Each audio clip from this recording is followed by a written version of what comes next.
I call this November 12th, 2019 meeting of the Morrisville Town Council to order. Thank you to those here in person with us tonight, those watching via live stream, and those who are watching the recording of this meeting. That's actually pretty funny. Our town vision statement is a sustainable and thriving community that celebrates diversity and inclusion while enhancing the well-being of people who live, work, and play in Morrisville. Please silence all cell phones while in council chambers. Our Sergeant at Arms this evening is Sergeant Justin Guthrie, who has 18 years of service and is currently a patrol sergeant assigned to Uniform Patrol. Thank you for being here tonight, Officer Guthrie. I'm doing the invocation this evening. So I hope that the above can give us the strength and wisdom to reconcile two apparently conflicting schools of thought. Most are familiar with God grant me the serenity to accept the things I cannot change, courage to change the things I can, and wisdom to know the difference. Lesser known, but I believe just as important, is the belief that the reasonable man adapts himself to the world. The unreasonable one persists in trying to adapt the world for the betterment of others. Therefore, all transformative progress depends on the unreasonable man. All who are able, please stand and join in reciting the Pledge of Allegiance. Allegiance to the flag of the United States of America and to the republic for which it stands, one nation, under God, indivisible, with liberty and justice for all.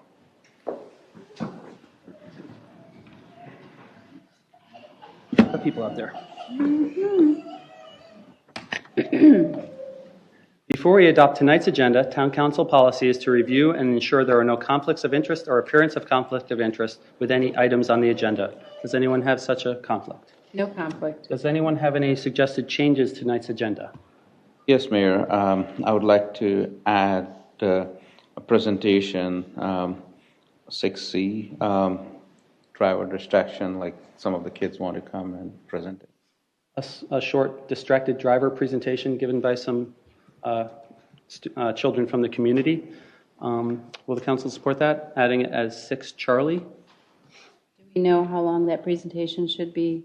Less than 5, I guess. 5 minutes? Okay. It's And plus part what? of a STEM project. Okay. Okay, I would entertain a motion adopting the agenda with that addition.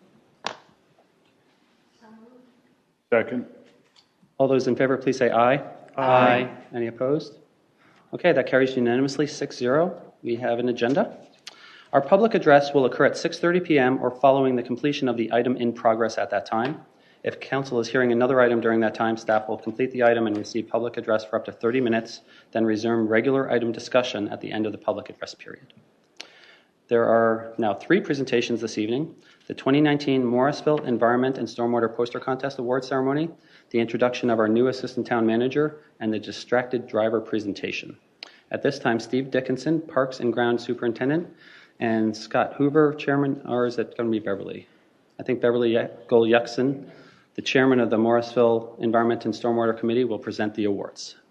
So they're going to be entering the room from the back. If you want to turn around and see them come in. This is very exciting. This is the first time for many of them here in council.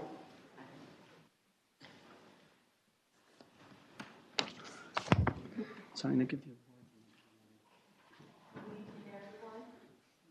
Every year we take great honor to have students that attend schools in Morrisville take part in this unique poster contest. This is a way of helping them educate and take part in environmental awareness programs in the schools. I will now call the winners for this year's poster contest. We start with Sujay Pingley, first grade, Cedar Falls.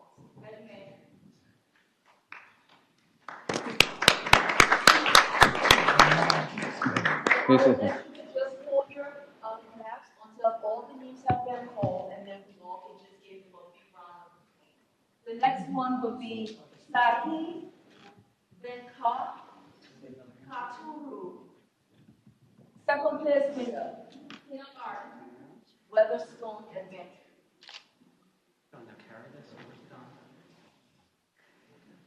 Next, we have Isha Harich. Third place, kindergarten, Northwood Elementary. Thank you. Your Weatherstone, right? That's great.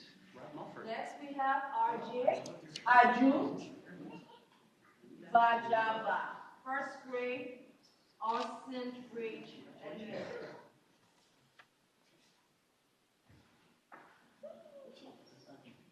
Aju, We're looking for each side. where's Isha? That's Ishi. Is this you? Ishi? Ishi. Ishi. I love your rainbow. Oh, that's really cool. John McKenna. Congratulations. Great poster. We have Aju, Manhan, Come on up. Shake your hand. second place, And then turn around. first grade, Carpenter Elementary. Congratulations. We have Dave Fine, Briga Sami, third grade, first place, Washington Elementary. Hey, Devon, look at you jumping up the stairs. Good job. Congratulations, great poster. We have Dave Levan, Brigo. First place, second grade, Cedar Falls Elementary.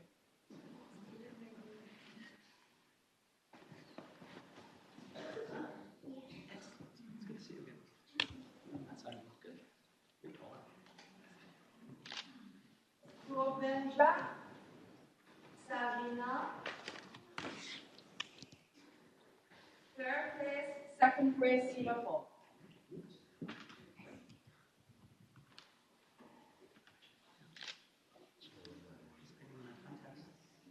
Adife,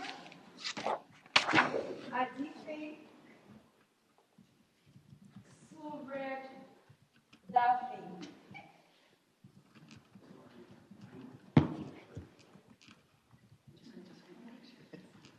So your parents have a nice picture. Next we have Samita, Sumili, Adu Sumi. First place, second grade, Cedar Falls.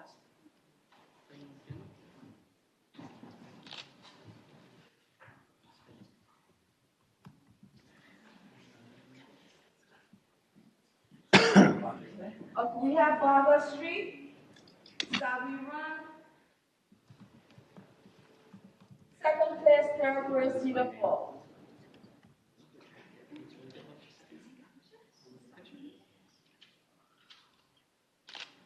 Thank you very much. Rashid Reed, Rajeshri, Karyopati.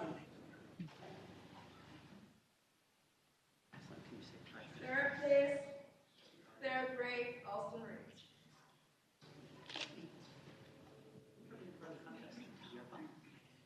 Tahi Chadori. First place, fourth grade, Cedar Falls. Have a shirt just like that. Good to see you tonight. Advil New, last name Shapali, second grade, second place, fourth grade, Cedar Falls. And next we have Adolf, Santori, Sam, third place, fourth grade, Cedar Falls. Rajnika Katuri, first place, fourth grade, Weatherspoon Elementary. We have Neil Basari. Neil Basari, second place, fifth grade, Cedar Falls.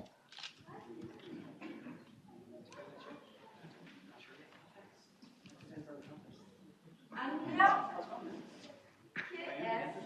We're in the colors. Carolina Panthers football. So that's it. We have Anya KS, third place, fifth grade, Dollar Elementary. And this year we have our grand place winner of Yohika Airbrand. Third grade, Morrisville admin.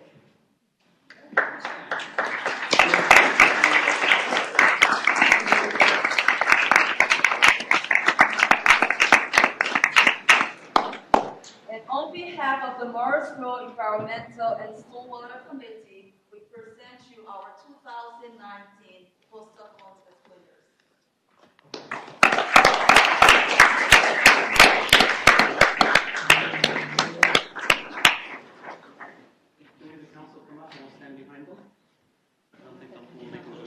I get you guys a kind of angle, turn this way, all the students.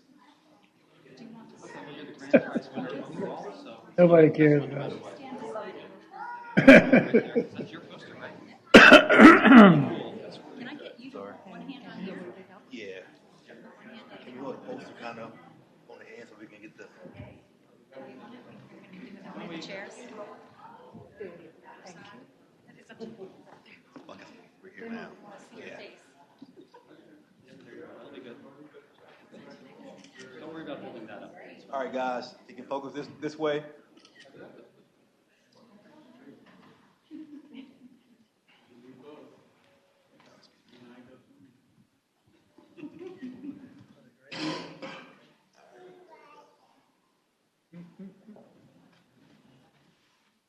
Don't move yet.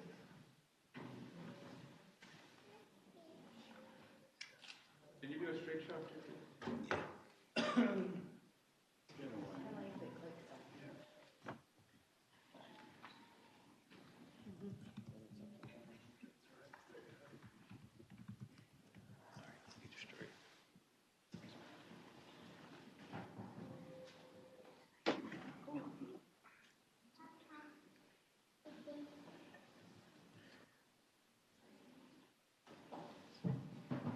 So on three, let's say Mean Green Recycling Machine. 1, 2, 3. Mean Green Recycling Machine. Thank you all. Great job, everyone.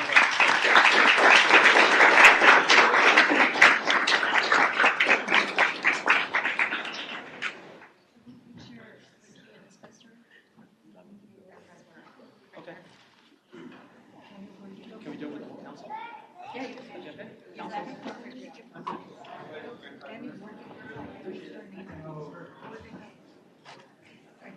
I'm tired.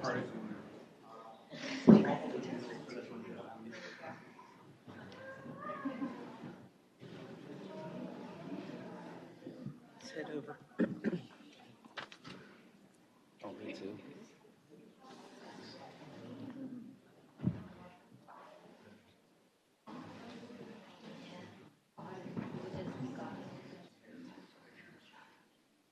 Almost done. Thank you.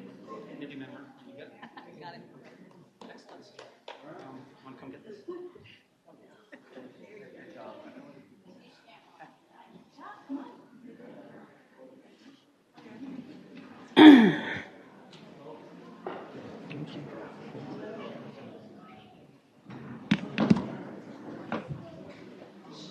Thank you all so much. We enjoy that every year. That's always really enjoyable, and we really appreciate all the hard work that went into the so many posters. Lots of competition this year. We had lots of submissions. Okay, now we're going to move on to item 6B. I'd ask Martha Page, she's already there, town manager, will introduce our new assistant town manager. Ms. Page. Thank you, Mayor. Many of you have gotten the opportunity to meet Brandon Zudema already, if only in passing, but I would like to officially introduce him to council and to our community that's here tonight. Brandon joined the town officially last Monday. He described his first week as overwhelming. And so we're piling it on quickly and fast, and he's going to do a great job for us. He's not from too far away. He came to us from Garner by way of prior experience in Virginia, and he's originally from New York. He has a primarily police background. He served the Garner community as police chief for almost 10 years. But I would tell you he's been preparing for a local government management position for many of those years and has availed himself of many opportunities. He has a degree in sociology, always helpful in a local government setting. So we are working to get him acclimated. Greg is helping us. He's meeting all of the departments as we settle in and figure out where to use his skills and talents best. His wife's name is Spring, and Derwick and I got to take them to dinner and just had a great time meeting her. He has 2 daughters, both in college, and he spends a lot of time at PNC Arena watching Carolina Hurricanes games. So I would like to introduce Brandon and ask him if he would like to say a few words to council. Thank you. Good evening, Mr. Mayor, members of council. I would just say thank you to Martha and the team for this opportunity. I'm excited to be joining this community and working with you and the town staff to hopefully do a lot of great things in the future. Thank you. Welcome, sir. If we could all welcome Brandon to the town.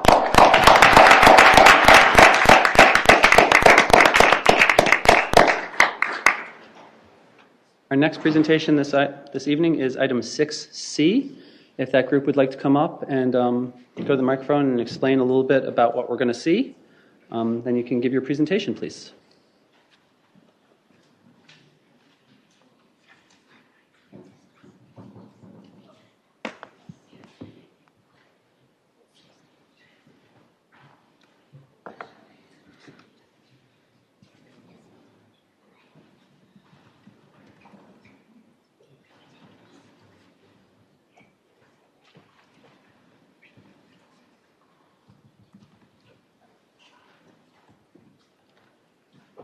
Hello, my name is Ananya, and I'm in 5th grade. I live in Morrisville, and we are part of the Forge, which is an open innovation tech space in the Triangle.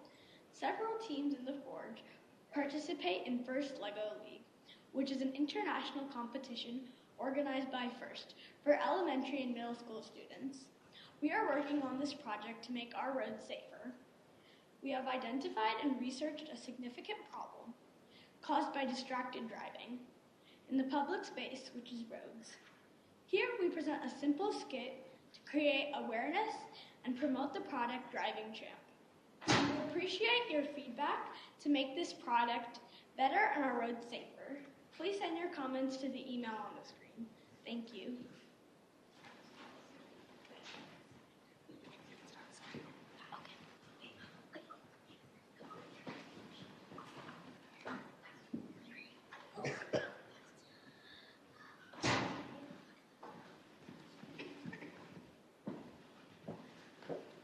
Good evening, everybody. Did you know that approximately 100 car crashes happen every day in the town of Cary, and approximately 50% are because of distracted driving? We identified a problem in public spaces, which is roads. Our roads have many distracted drivers, which causes several fatal accidents. In order to explain this, we created a skit.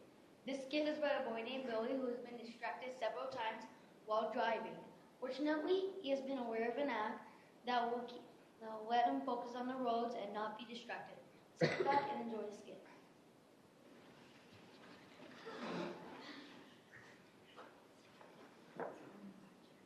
Hello? Hi. Billy, are you okay to...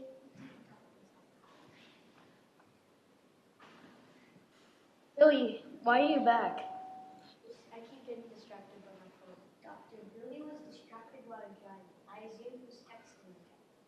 Billy, how many times have we talked about this? Why can't you just focus on the road? Haven't you heard about the product manual chair? What's that? It's the product that I found most interesting out of all the other products, like Fleet, Garmin, and Export.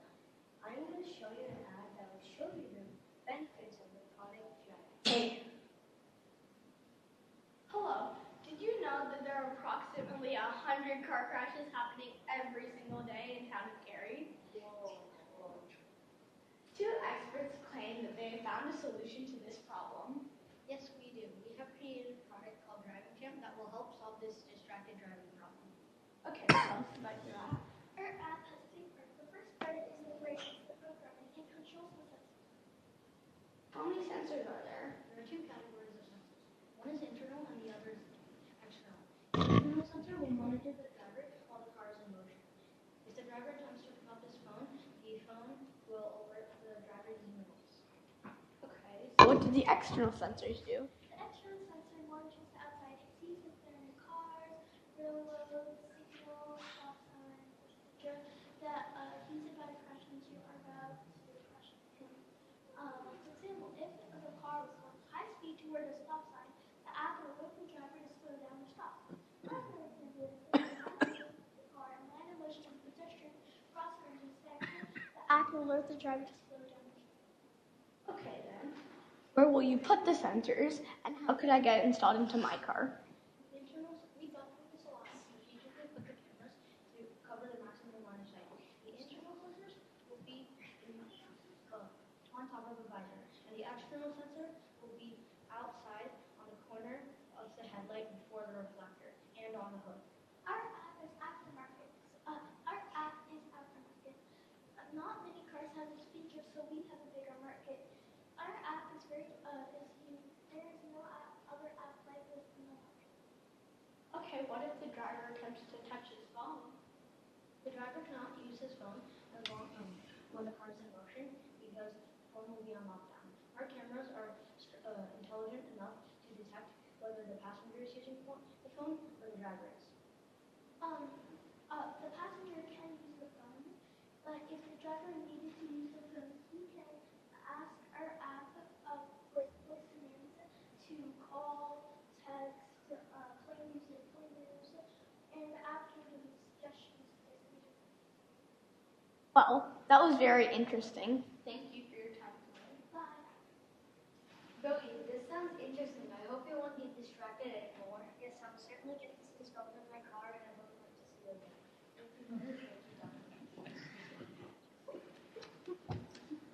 Please use our app Driving Jam. It will make our roads safer.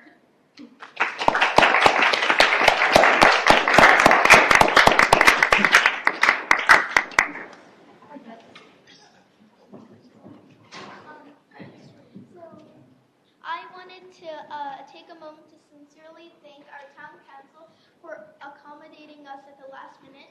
This is a bit time sensitive since we are going to the regional competition next week on November 24th.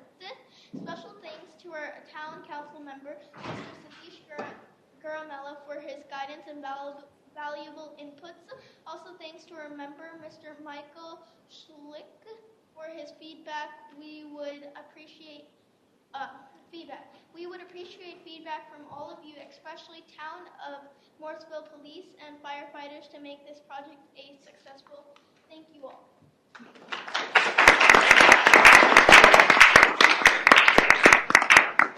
Thank you very much. That was a great presentation. First we had posters, then we had a skit with lots of creativity there. We'd love to see this in our town, so thank you very much for sharing that all with us. Now we're at item 7. There is one administrative report this evening, a fund balance update. Administrative reports are provided as information-only items unless council has questions. Staff has recommended council to hold our in-depth discussion of the fund balance report until our retreat in January. Are there any questions about this item that was part of the agenda? Yes. Mayor Pro Tem. Thank you, Mayor. I do appreciate having the fund balance report. It does show that there is a higher fund balance for this year than previous years. What detail I am looking for is which projects that were scheduled for the last fiscal year were not implemented or were delayed. And I'm thinking specific examples could include the church, historic church parking lot. They could include delays to activity on the Morrisville Carpenter Road expansion. It could include other projects such as the McCrimmon extension, because that was delayed. The spend was delayed as well. So how much of the fund balance is affected by the delays in some of those projects, and what is truly discretionary spend? That's my question.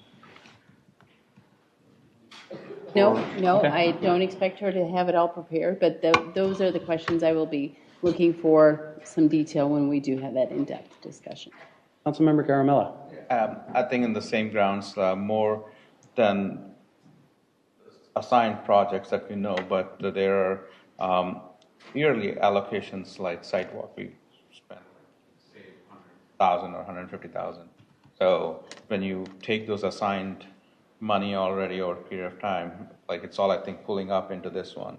So that is kind of a pseudo marked for certain things. So what is the left out? That would be also very good to know. I'm just using one as an example, but I know there are several line items which are already allowed. Any other council member have questions or information needs for the next time we discuss this? Okay, great. Thank you very much, Ms. Hooks.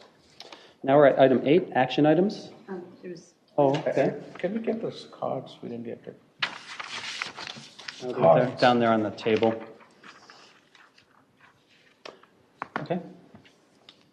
Now we're at item 8, action items. There is one action item this evening, a resolution adopting the Affordable Housing Plan. Natalie Nye, Planner 2, will facilitate this item, please. Ms. Nye. Good evening, Council. I don't have too much to add. This item was presented at the previous meeting at the October 22nd meeting. The Affordable Housing Draft Plan was presented then. Council had some discussion, and we provided answered some questions. I did provide one additional attachment. Mayor, you in particular had some questions about one of the recommendations with the Housing Trust Fund, and so a memo was attached from our consultant. Our consultant is not here tonight, but I did want to reiterate that I'm here for any questions if you have any additional ones, and that this is this plan, if adopted, is going to be rolled into the comprehensive plan. And it's a guiding document with options laid out for you for future councils to use at their discretion and to dive into further. So lots of options in that toolkit, let's say. So if you have any other questions for me, otherwise this is an action item. Let's, just to frame it, as you said, this provides us options. This isn't funding anything in particular. We can adjust these as we go. So this is the thing, we're going to do any of these in particular. These are just opportunities for us. Absolutely. Go through the process. Mayor Pro Tem. So, to be clear, I read the briefing. I was unable to attend last time. So, the policy that we're adopting, are we adopting the toolkit? Are we selecting a tool and adopting that?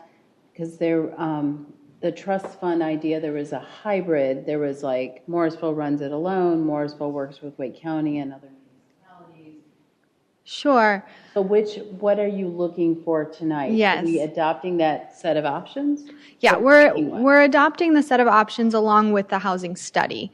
So that original, the draft plan is the study as well as those options, those toolkits, and then the in-depth memo is just providing a little bit more information on that one option that was discussed a little bit more in depth at that meeting. Just saying that housing trust fund option can be as simple or complicated as we want it to be. It can include all of Wake County. It can include just Western Wake County. It could just be Morrisville specific. It just wanted to get in a little bit more depth to say it can be a county-wide thing if that's what we choose to do in the future, but it can also be a more simplified housing trust fund. It's very helpful. I was just wondering, what's our next step? So Sure. we're adopting something with a toolkit, but isn't there going to be something a little bit more robust and clear about how we're applying these tools? Or are we going to always bring them up every time we consider a project? Because that's what the public really wants to understand is, how is Morrisville approaching this challenge? So at this time, it would be just adopting that plan with all of those options. And as we move forward, talking about budget, perhaps at deciding to choose one or two of those options to really dive into more, we would do a more specific plan about that and then move forward with those. So since I wasn't here last time, I'm just going to close it. I think it's very important that we think about affordable housing not just from a new development standpoint, but also with supportive services that keep people in their homes so they can age in place.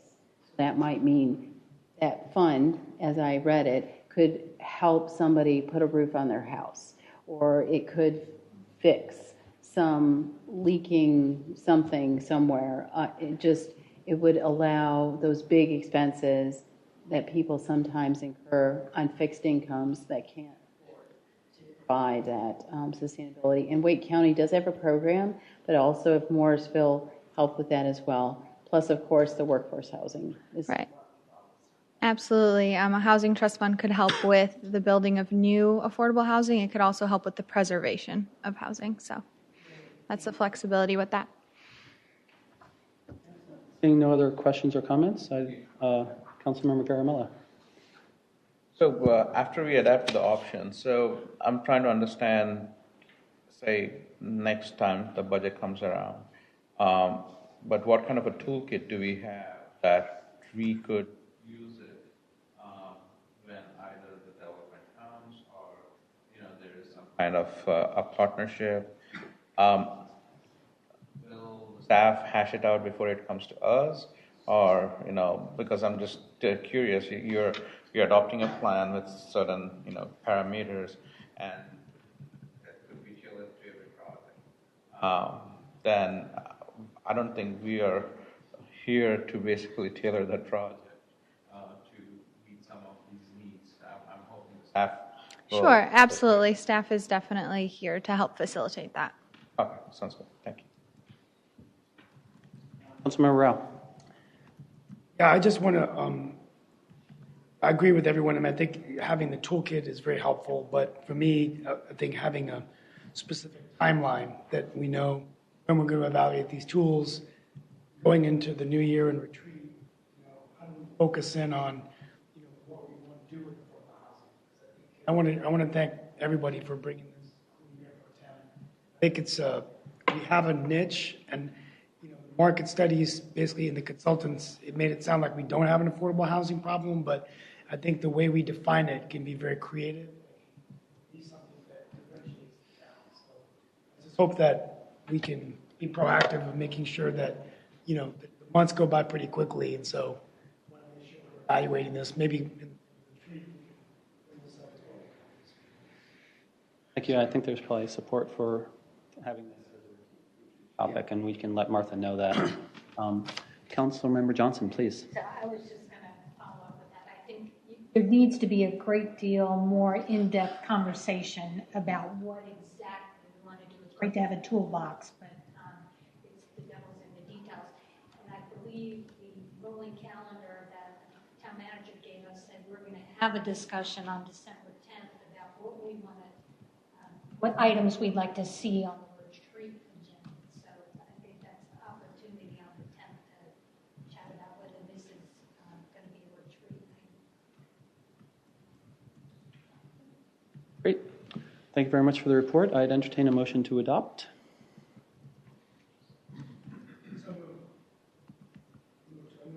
Adopt the resolution adopting.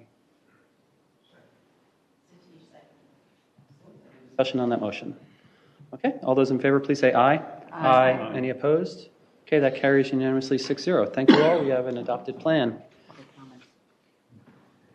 Go to public address.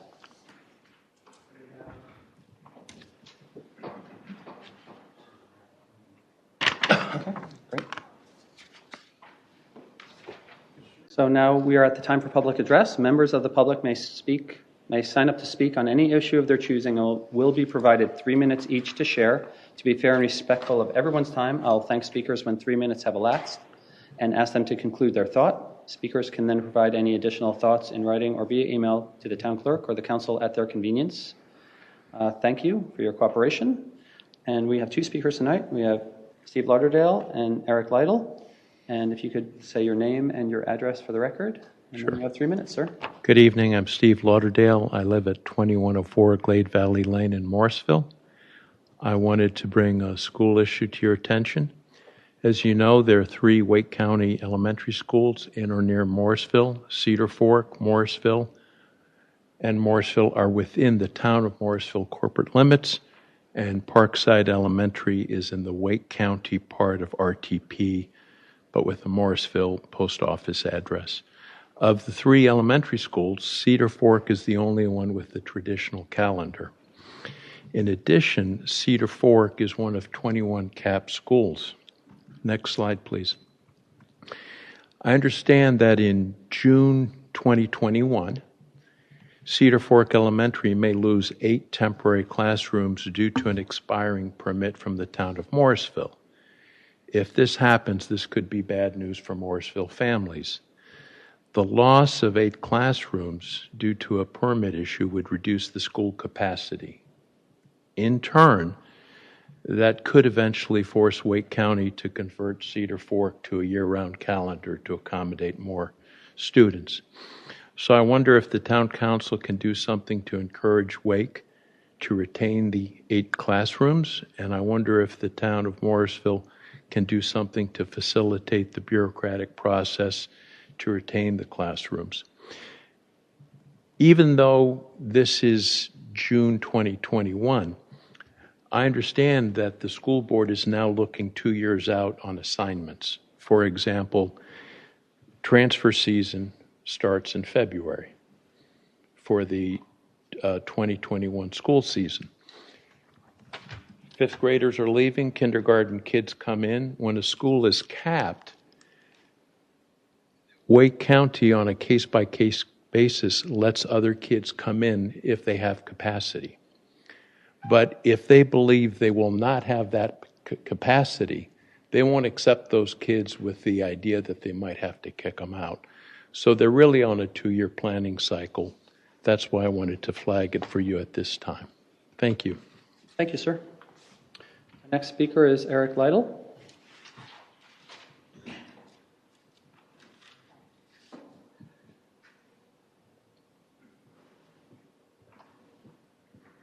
don't know if it's good or bad that you know who I am.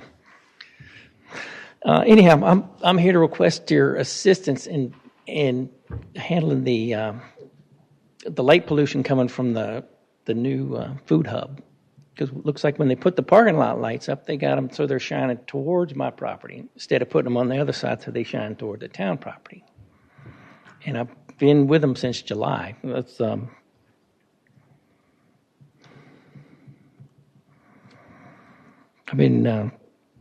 I've been through 3 different people. Greg Turner's the last one I've been dealing with. Last thing I heard from him, he said he was talking to the power company to see if they can get shields. I'm an electrician, so I've seen them. We put shields on them all the time. So I'm just requesting your assistance in this, getting this handled, because I've been dealing with it since July and nothing's happening. Because I can sit in my hot tub and read a newspaper. It's that much light coming in. So thank you for your time. I appreciate your help. Thoughts? Appreciate it.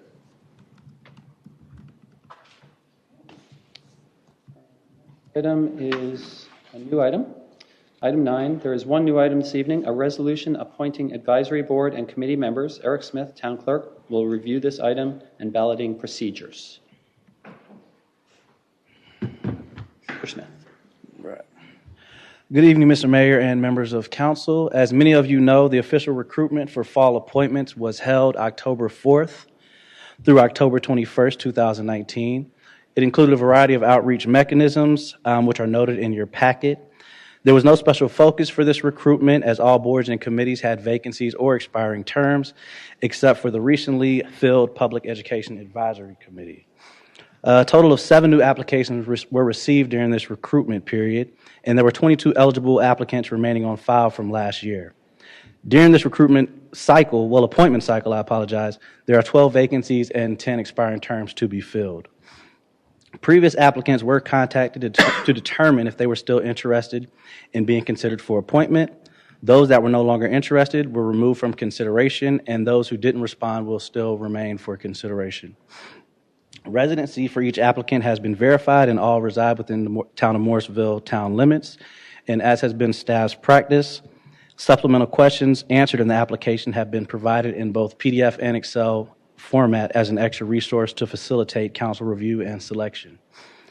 Christine Cuddy from the Parks and Recreation Committee and Lauren Butler of the Performance and Measures Committee have expiring terms, but they have both stated that they will not seek reappointment. Brian Fox of the Parks and Recreation Committee has been notified of his expiring term, but has failed to submit an application for reappointment. Applicants Ann Rabati and Donna Fender are no longer eligible for consideration as they were recently elected to the Morrisville Town Council. And due to a recent resignation, there is an additional vacancy on the Parks and Recreation Committee, which is noted in your ballots. As we discussed previously, to streamline the balloting process and minimize the time dedicated to balloting during a meeting, staff has previously recommended that balloting take place outside of a regular meeting, and this discussion took place at the October 21st Council Roundtable discussion session. Hard copy ballots are included with the agenda packet, and they've also been included at your seating location for your convenience. And electronic ballots will be emailed to council shortly. Council will be asked to make initial selections and return the ballots to town council, either hard copy or an electronic version, by November the 18th for initial tallying, and any runoff balloting will take place at the November 26th meeting. Please remember that all the ballots, both electronic and hard copy, will remain as part of the agenda item and public record. The Planning and Zoning Board selections will take place over 3 ballots, with separate ballots for the regular, the ETJ, and the alternate seat.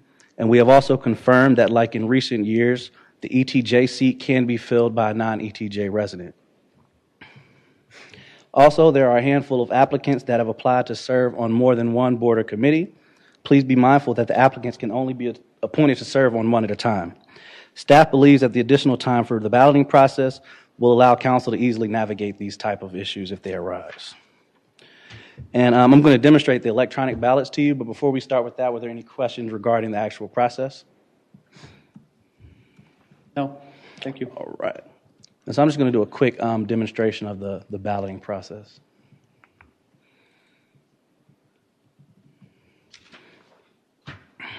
Right.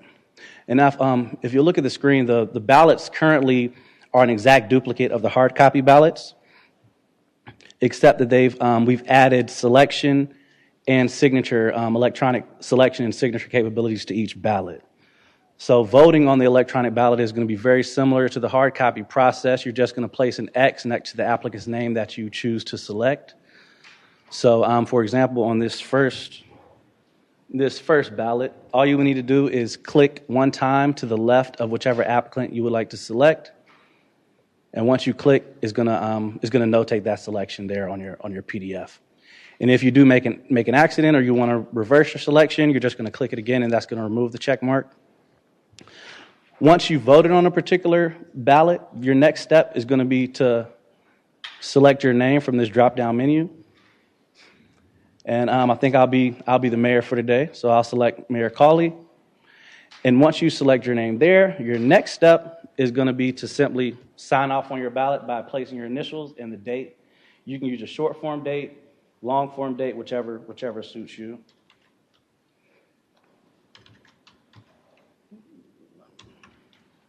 All right. And once you select your printed name and you put your initials and the date, it's going to populate across all the ballots. So you're only going to have to type that in one time, and it's going to automatically populate for you on each ballot. Okay, so once you go through and make all of your selections, you're just going to save it to your desktop.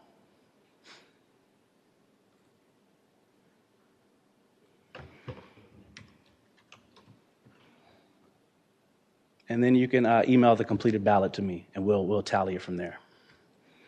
Any questions about the electronic balloting process? And then Councilmember Schling, please. So we're usually in sync, but sometimes we do have iterations. How are we going to handle that? And do you suggest that we do everything by a certain date, and that way we have enough time to do maybe an iteration or two on a certain? Well, if we get it done by November the 18th, any other iterations are going to take place at the November 26th meeting. But we're hoping that doing the battling in this way and giving you enough time to look through the selections, extending that time period would limit the need for iterations. But if there's a need for any runoff, they're going to take place at the November 26th meeting. And I understand that. It's just sometimes people request multiple committees that inherently adds iterations, because sometimes some of us will put them on one committee that they requested and others put them on another. So about it, if y'all do something by the 18th and then there's a possibility to do something by the 20th. If council wanted us to look into moving that date forward, we can absolutely do that for you and get back to you on what the the best option would other be. council members, because I know that, it is helpful to know that people want multiple committees, and that does cause, more iterations. Thoughts? Yes, I like this. So did we do this in-house or was it something? Yes, sir. We designed this in-house. And it looks like, not that it should correct anything, but for example, select up to 3, you only select it should. It's not going to say you can't finish it. No, it's not going to kick you back or anything. You can select one, or you can select. All of them. You could technically select more than 3 if needed, but. No problem. It's very good. I appreciate the other. Yes, sir. Councilmember Johnson? So at the last meeting, we did have this discussion about this system, the fact that maybe just this first go-round would be done in this manner, but all subsequent would have to be in public. And I would tell you, I was the one that was mostly concerned about the process needs to be transparent. So do the first kind of iteration, but then reveal the results publicly, and then we go and do subsequent rounds in public. I think kind of addresses my concern with transparency. So that I was okay with this, but I'm not sure I want to go iteration. I think that we should do this once. We can still meet your need for public information. We have the full tallies always available at the end of every cycle, where we have round 1, round 2, round 3, round. That's always been consistently available. It's just a matter of how do we communicate that, 3 people need to be done and so forth. That gets confusing, and I'm not sure we're going to save time. So it's just, the goal is to be efficient as best. Effort at getting that first round done. Was it your plan to have the results of the first round as part of the agenda packet, so we're aware of who's actually been appointed and what's left? So we Yes, sir. are in preparation for that meeting on the 26th. Yes, sir. If there are any runoffs, we'll have that in advance. Hard copy at the meeting, and I think that would probably help. Well, I know planning and zoning is always tricky. Right. Because we have alternate members in addition to regular members in the other committees. So that might be the committee that we want to do in person. That if somebody wants to apply for planning and zoning as well as another committee, I think it's really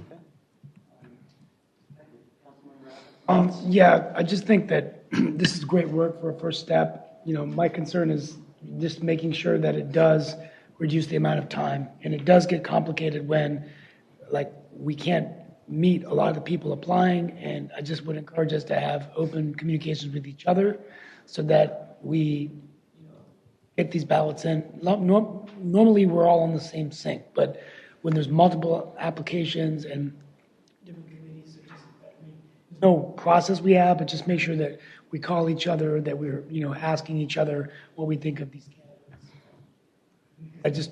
My fear is if we do this and then, let's say, no one talks to each other and then we come in and there's certain ones that are off, and then we're like trying to figure out, we had multiple votes last time, I think, on a few, at least 3 or 4 rounds, I think. That gets very frustrating. Sharing thoughts, to be clear, is not deliberation. No, outside just of a open phone meeting law. call. No, not deliberation, but just a way. I don't know why that is. Just to make sure if anyone has any questions or anyone has any thoughts, that we can just individually talk to each other. Hasn't yet, before we go around for a second time? Councilmember Johnson. So I do have one question. The form you have here for the planning and zoning board alternate seat, Yes, ma'am. it lists Chris Roebuck, but her term is not expiring. 1 second. There are supposed to be, I think what this ballot is for the open alternate. That is for the regular. 1 second.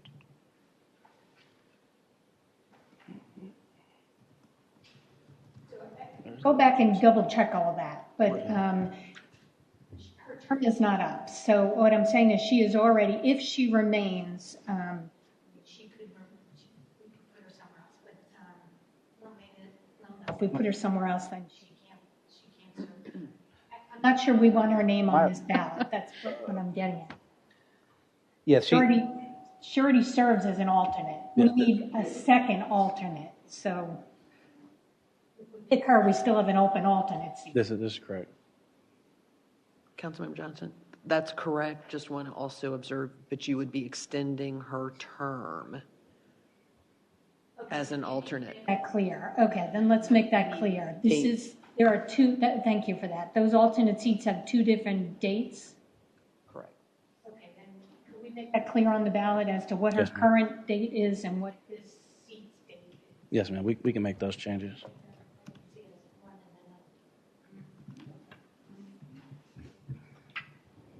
Thank you for that clarification. Appreciate it. Anyone else have any questions about this and the process forward? Okay. Thanks, staff, for bringing this forth in such a way that it might abbreviate the number of ballots in the future. We are now at item 10, future meetings, events, and citizen involvement opportunities. These are always available at townofmorrisville.org. Just wanted to mention one big one that's coming up on Friday, December 6th, starting at 6 p.m. right across the street, Indian Creek Trailhead. We're going to have our holiday tree lighting. Always a really great event. We're going to be starting at 6 a.m. Cocoa, cookies, singing, and Santa, and our town Christmas tree. So we all look forward to a terrific evening. We hope to see a lot of people there.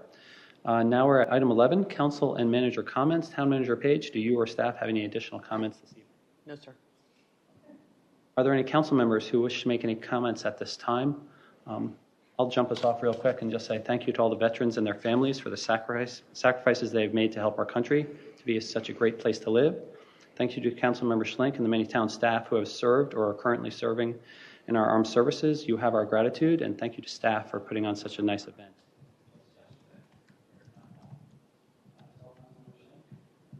Brow. I too want to thank the staff and everybody who participated in the Veterans Day celebration. Very nice. And a quick question on, by chance, did we, and I'm sure that they would have notified somebody if they found any artifacts at the Stoudemire property? I know years ago we did, so that's all. Yeah. I know they have not heard any yet. Okay, great. Because I'm sure the town would like those if they do. Councilmember Rao. Well, first of all, I want to congratulate Ann Rabati, Councilmember-elect Ann Rabati and Councilmember-elect Donna Fender for their election victories and having them join our team here in the town of Morrisville. I want to congratulate Liz and Johnson and Steve Gamella for their election victories, and I look forward to serving with you for the remainder of my term. And I want to thank Kristen Richardson and Matt Joseph for their campaigns. Ditto on Veterans Day, just a great event. Very inspiring words by Captain Robbie Stanley, and Nancy Emsley did a wonderful job singing the Star Spangled Banner, so we want to thank her for. And we attended the Southport Sneakers Challenge, which was great.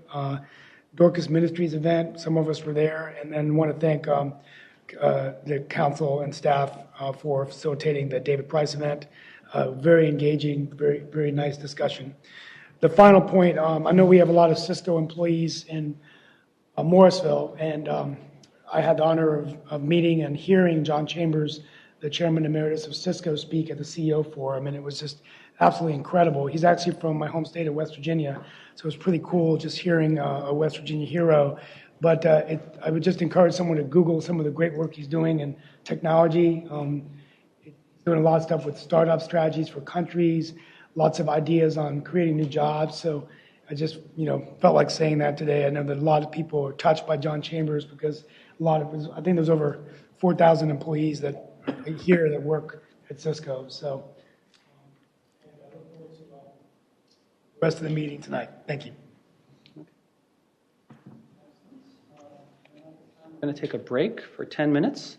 So we're going to reconvene at 7:05 down at the table for our work session. We have 2 work sessions this evening, a Pew House update and continued CIP policy and prioritization discussion. So we'll see everyone back here at 7:05. Thank you. 7:06. We are at number 12. We have two work sessions this evening, a Pew House update and continued CIP policy and prioritization discussion.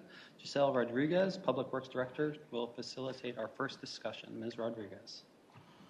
Good evening, Mayor, members of council. Thank you for the opportunity to come to you tonight. I will be giving you an update of the Pew House. What have we done? Where are we today? And explore what are some of the options that we have moving forward. It's kind of hard because I have PowerPoint behind me. You want me to advance as you go along? It's okay. We need turn two. a little bit. I was going to say maybe Yeah, exactly. We TV need in two the background projectors, sometime in the future. So the Pew House is a historic property in the National Registry that is owned by the town of Morrisville. In 2018, we completed renovations on the exterior of the house. As you can see in the picture that I have included here, there was several items that were done on the outside.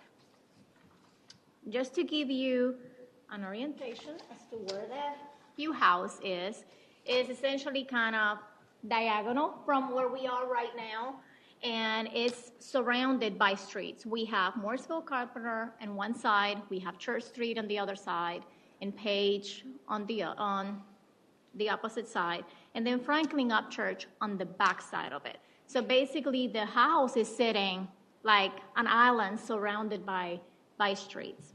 House is the one right here by the with the red line.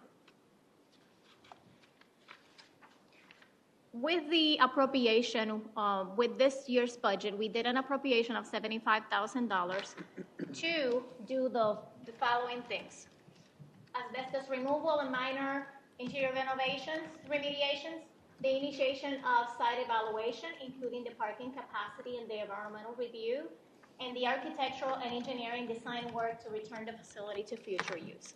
These items were appropriated connected to strategic goal number 3, objective 3.3, and the asbestos removal, lead removal was completed. All of those things were done, interior and exterior. We also did initiated an evaluation of the site, including an evaluation of the house on the inside. What needs to be done to the house to bring it up to the building code?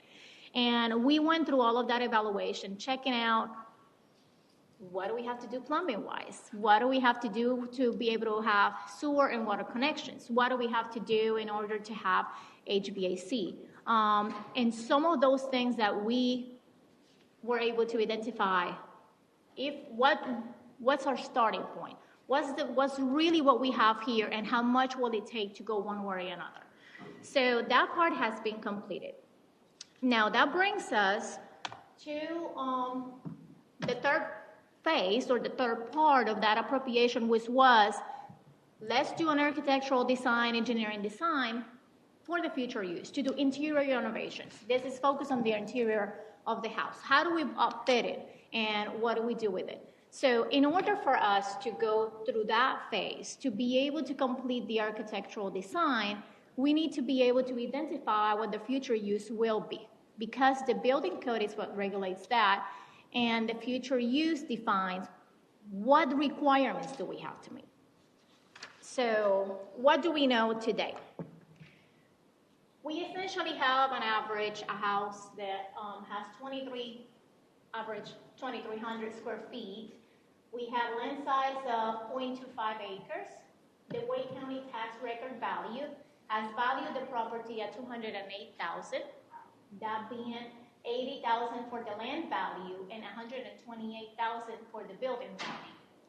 The zoning of the property is historic Crossroad Village. There are some things that are allowed within that zoning and some things that are not allowed.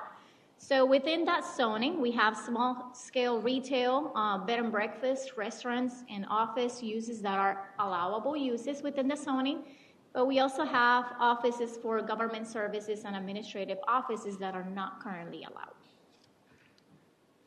In addition to that, this property is impacted by the Morrisville Carpenter project.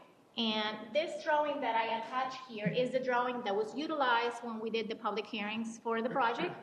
And it shows you the area that you see and green is essentially the median, and the blue is the road widening that we will have.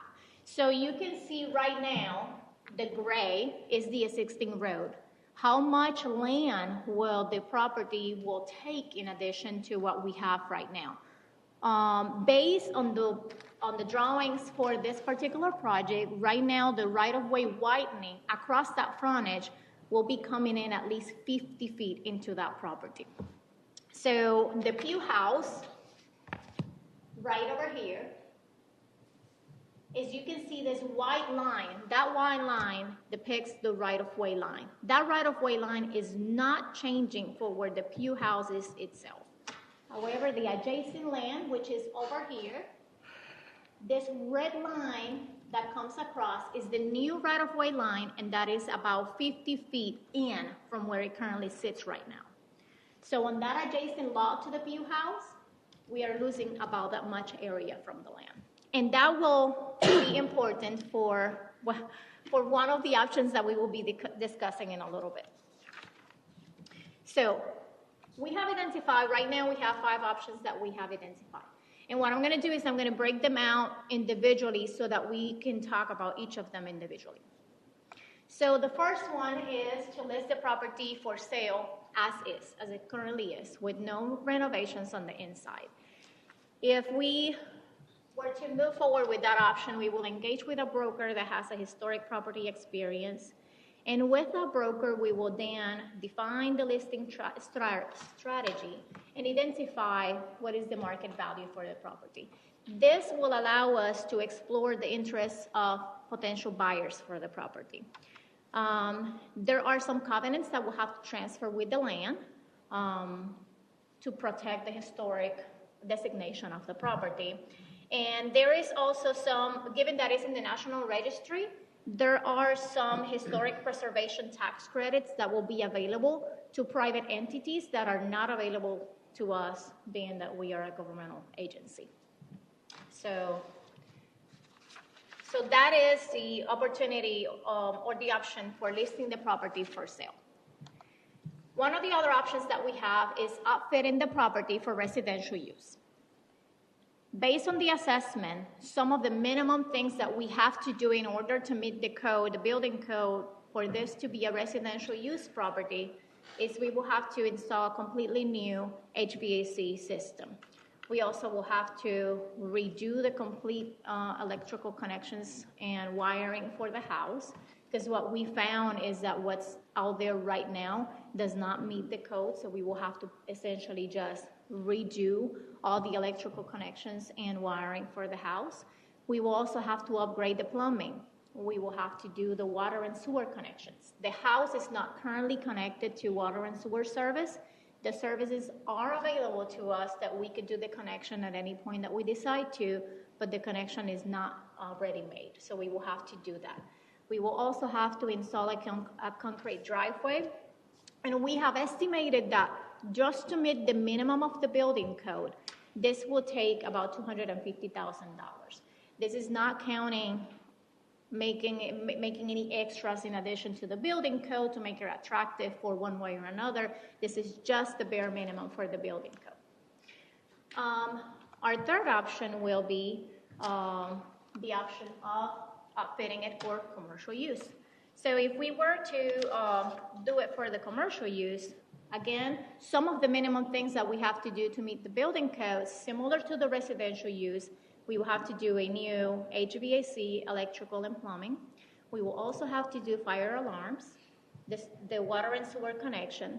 The accessibility code is one that we really have to meet for if it was to be designated as a commercial use, which brings in the need to have an elevator. The house has 2 stories. And I provided with the agenda a site plan that shows you the floor plan of the 2 floors so that you could see how many bedrooms we have, how many bathrooms, and how the house is divided, and we can pull it up in a little bit. And accessibility is definitely one of the big challenges that we have that will be required to meet if we were to go with a commercial outfit. In addition to that, in order for it to be a commercial property, we will have to comply with parking. If you notice on the image that I had, we basically are surrounded by streets, so we don't really have any room within this lot to provide any parking for it to be a commercial use. So if this was to be designated as a commercial use, we will be required, or we will have to consider the road closure of Church Street and recombine it with the adjacent lot behind it that is also owned by the town, which will provide the opportunity for some parking expansion on that particular lot. In addition to that, we will also have to provide connectivity from the parking lot to the house, and also provide the sidewalk to make that connection with all the ramps to provide for the accessibility compliance. I mentioned that landscaping will have to be complied with the landscaping code, and we have estimated that this cost for a commercial outfit will be approximately $600,000. The next option will be the potential to donate the property to the Historic Preservation Organization. That would allow the Historic Preservation Organization to apply for grants that are available for them as an organization that are not necessarily available to us, being that we're the town. We'll also provide for some tax incentives that are not available to us. And in that case, then that organization will determine what the future use for the property will be. And our last option will be the potential for just installing a landmark sign at the property that highlights the historic significance on the property without any interior renovations. So basically, in a summary, we have reached the point into which we have done the renovations that we can with the Pew House on the exterior of the house. We brought that up to where we needed to bring it up. We have done the payment of the asbestos and the lead as we needed to. We have explored what we currently have within the house to determine what are the minimums that we have to do if we were to continue to move forward. And we have reached the point into which we are looking at you as council to provide direction as to where to go next. Out of all these options, staff recommendation is to explore the opportunity of reaching out with a broker that has the historic property experience to determine what will be the listing strategy and explore what is the interest of the potential buyers out there. Again, we're definitely looking out to you to see what direction we would like to go moving forward. So with that, I also, if I can real quick, let me show you real quick.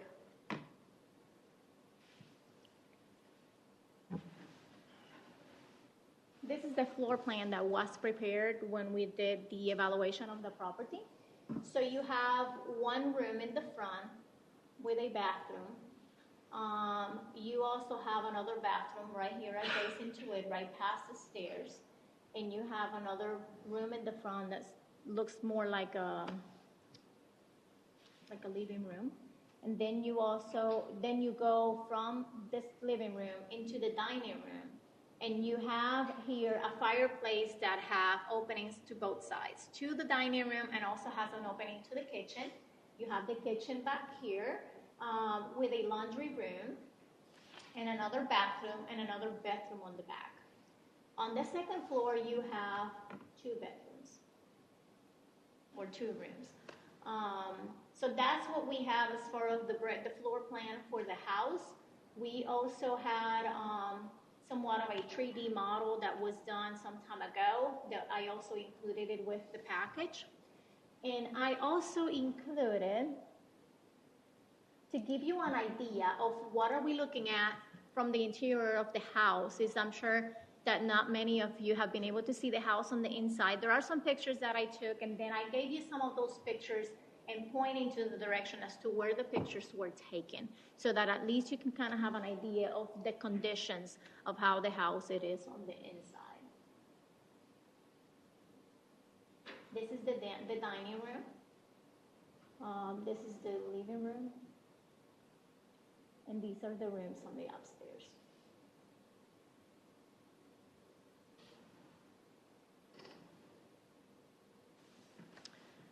So with that, I'll be glad to take questions. I have something.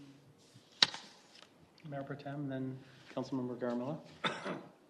Okay. Can everybody hear me? Yeah. Okay. Good.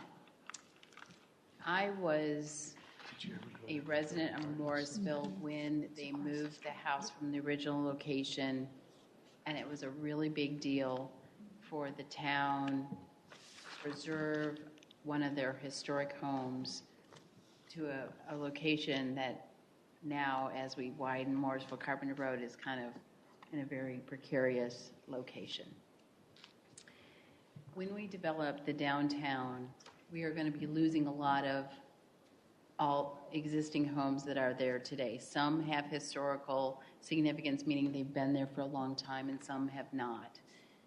This is, to me, this is an iconic house for the town. People see it every single day, and it has value in that it will probably be one of the last, because there are a few homes that have had National Historic designation, but it's in the town center area, so questionable. But I think there's value in this house. So $600,000 is a lot, and I'm not even sure it can be feasible with parking. So to have this existing home for historical purposes is important to me, and I know it's important to a lot of residents. I like the idea of having it as a residence because the parking would have a minimal impact, and this is a very difficult lot. Maybe we could lease it as a residence. I don't know. But I think we need to have something that was from Morrisville history that the town still has influence on, because we don't have anything left after the downtown gets started. So does that sound like landmark, is what I'm hearing, Well, towards landmark, residential? unless, I really am not prepared to talk about the money tonight. Okay, right, okay. So my initial thing is yes, landmark, but we have to have a dialogue about money and how much this landmark is useful to us. Is it $250,000 useful to us? Is it $600,000? That's a discussion, but definitely landmark. It's very much a symbol of who we are as a town. Thank you. Councilmember Garamella, please. Michelle, excellent presentation. I had a couple of questions. If you can go back on the slide where you showed the Morrisville Carpenter.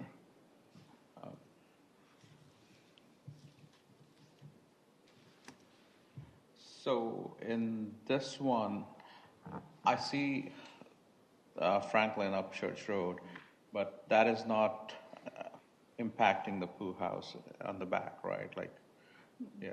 Okay. So that's No, it's not. Okay. Perfect. Because that line was not clear till then.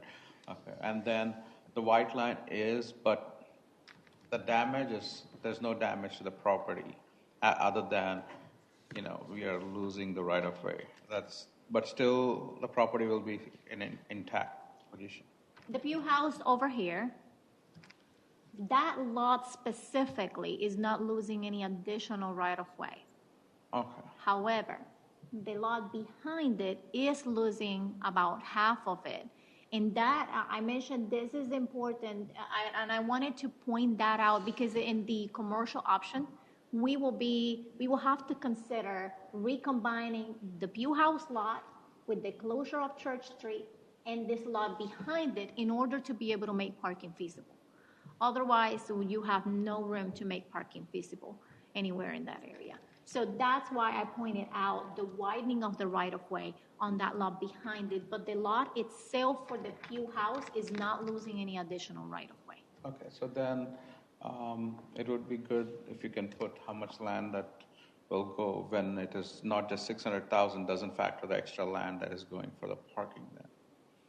Once you said if we are going for commercial, we have to give this piece of land and re-subdivide it into the whole thing, which means it's not 0.5 acre anymore, 0.25 acre. Correct. Yeah, so it will be added up. That's correct. Higher land value. High land value, so just to, okay.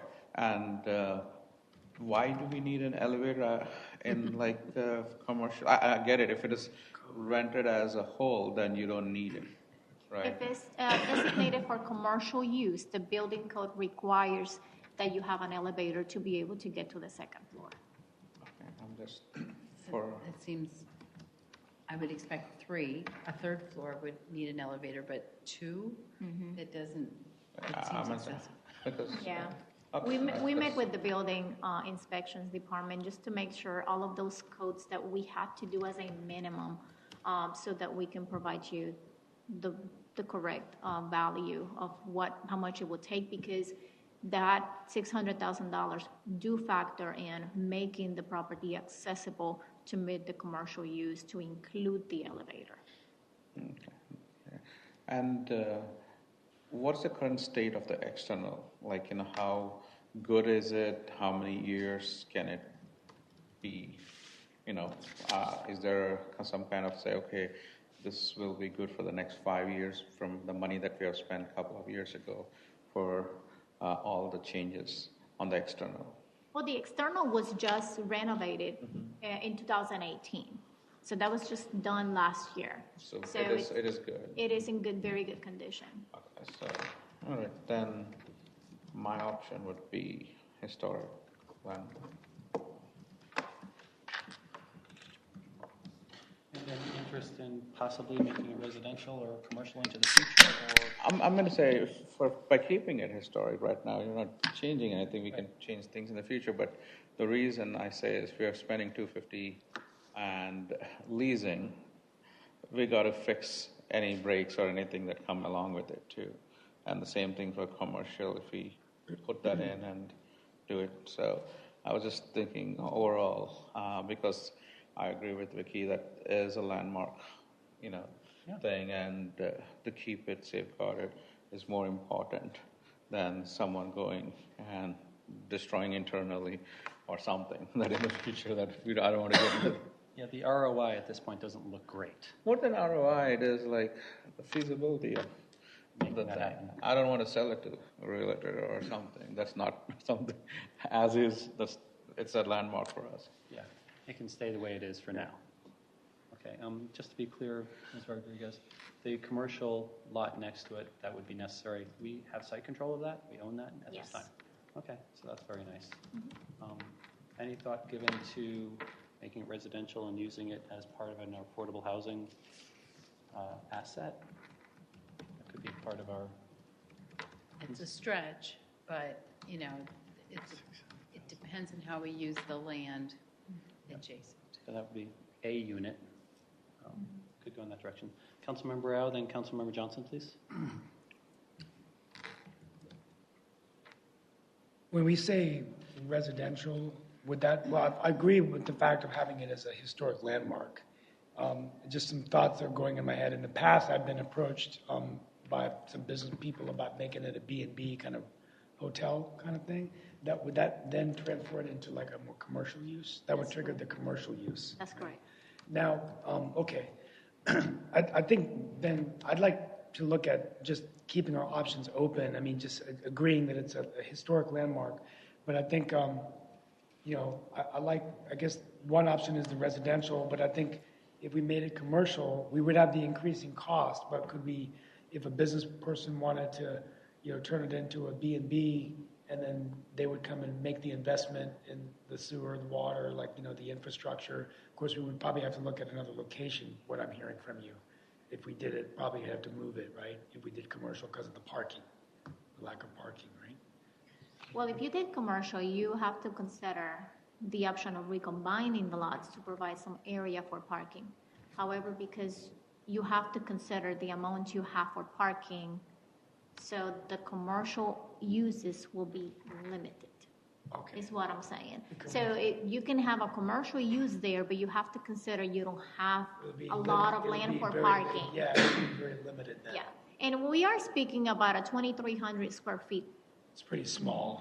building. So it's not like you can run really big operations out of this Yeah, you can't facility. really fit that many people in there. Correct. So sometimes we have these historic houses that become really nice restaurants where you can have, experience, but it's probably just too small for that in terms of just fitting people in, running operations, plus the lack of parking.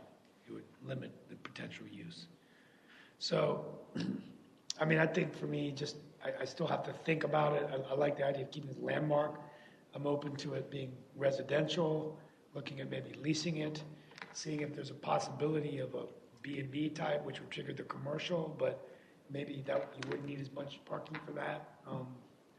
And then just my final thought is just anything we can do to showcase this more as a historic part of Morrisville, because I think we've gotten away from that over the years, talking about the Civil War history, talking about the history of the Pew House, having guided tours, people coming in.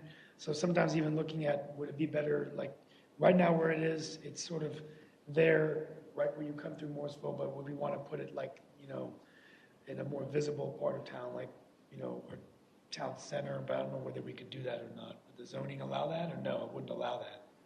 Okay. You mean to move the house again? Yeah, just in a more visible part of town, right?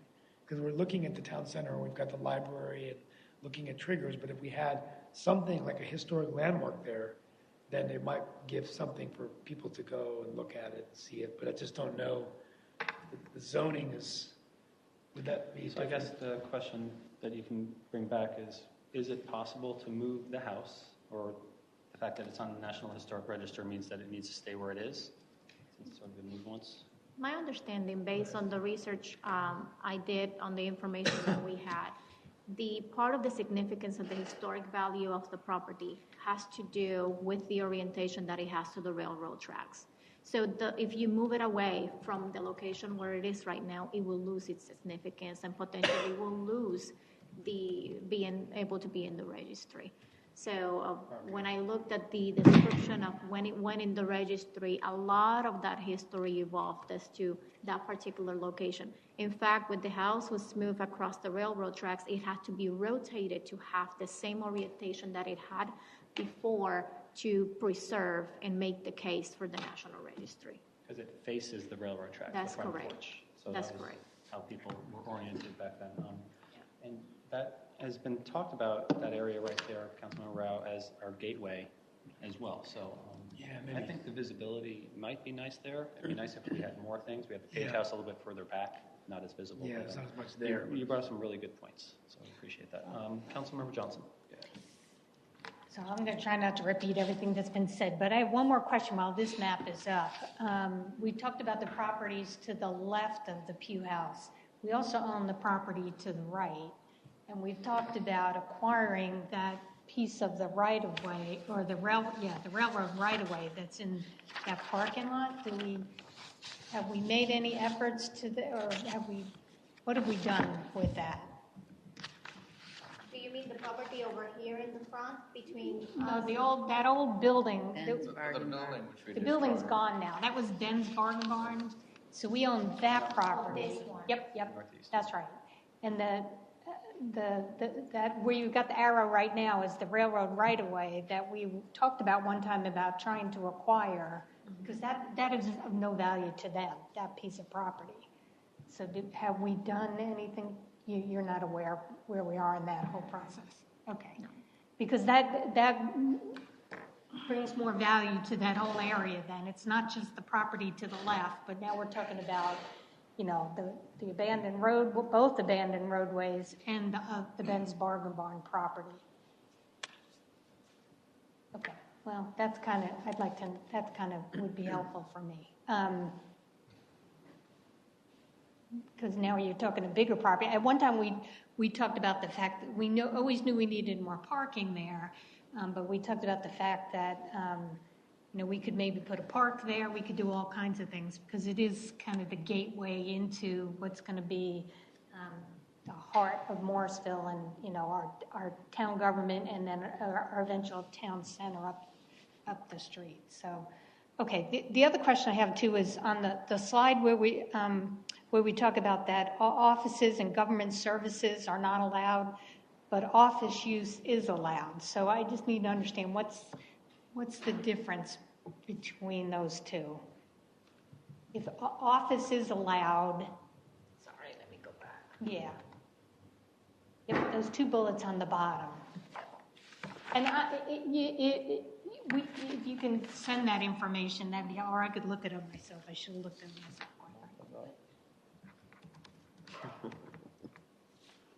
So you could have an office use there. I don't understand why we can't have government offices, though.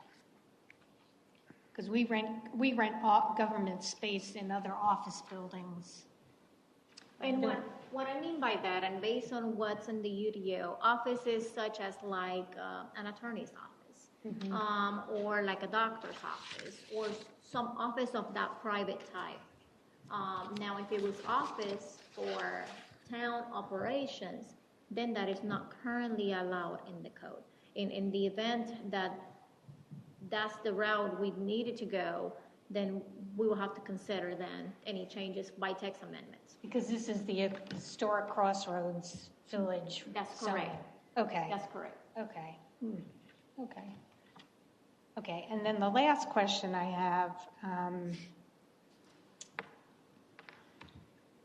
the option of engaging a broker, I'm trying to figure out what that looks like and what commitments are we making if we engage a broker, or are we leaving that very flexible? You know, I mean, just because we engage a broker, in the end, we may not sell the property. We may not. I'm just trying to figure out how that. Tell me how that works.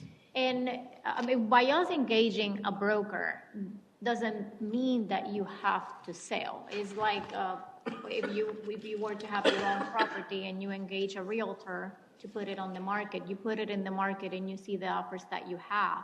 And then based on the offers or the interest that you receive, then you have the option to decide if this is an acceptable offer to you or an interest for you. And then at that point, you decide, yes, do we want to do it or we don't. So as being the seller, in other words, we have the option of deciding, is this good enough for us? And then we will decide to go that route.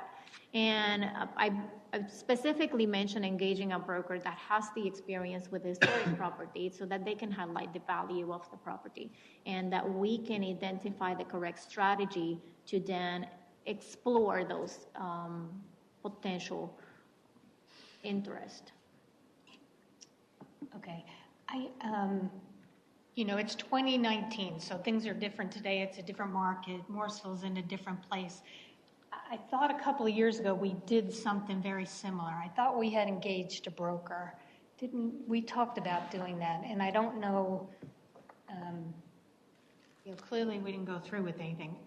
My recollection is that we didn't get a whole lot of interest, but again, that was back then. Now it's 2019, things are different. So if you can find any information on that, what exactly we did with the broker in the past. And Martha, this is probably before your time too. Yes, so what I know has been done since I've been here, it wasn't a broker, but the report that Giselle actually has there, we did an assessment of the property. It wasn't a broker, but it was, what do we have? And for example, a lot of the budget appropriations that we've made over the last couple of years were related to some of this minimum stuff that we would need to do to secure it as a landmark. Okay. It's actually where a lot of the information that Giselle has shared with you establishes the ground rules for what we can or can't do. But we've not actively marketed the property. As Councilmember Rao mentioned, there has been people that have asked interest, but as you can see, whether the town would put in that money or you'd find somebody interested, what she shared with you is the minimum just to make it habitable, not even usable, is just, and that would affect, I believe, in my opinion, what someone might offer or come to us with. Mm-hmm. A broker would just help you explore those options. So I Thank you for that. I appreciate that. And this is an important, Giselle, thank you for bringing this to us, because we've been hanging on to this building now for a number of years, and we really need to either stick with our plan or cut it loose. I don't know. I'd rather find some other kind of happy medium. I don't like any of these options, quite frankly. I don't like just leaving it there, and doing nothing with it, although that does preserve it for the future, for when, maybe we could, we have some better options, and financially we'd be able to partner with somebody. That's what I would love to partner with somebody to help us bring this building up to some kind of spec where we could use it in some manner. And if that's what you mean by a broker, I would entertain that, but I do want to keep it in on our inventory. And again, I don't want to repeat the things that have been said, because they were well said and they are important to remember. This is a unique building in our history. Excuse me. If I may answer the question you had previously about the uses on the zoning, what the code says is that non-residential uses shall be located so as to minimize traffic and noise impact on adjacent homes. The other option is restaurants, retail stores, and other activity-generating uses shall be located near the Morrisville Carpenter Road and along the Franklin Upchurch Street. Businesses and live-work uses may be located throughout the historic Crossroad Village. So those are the uses that are right now within the zoning district. In that zone. Okay.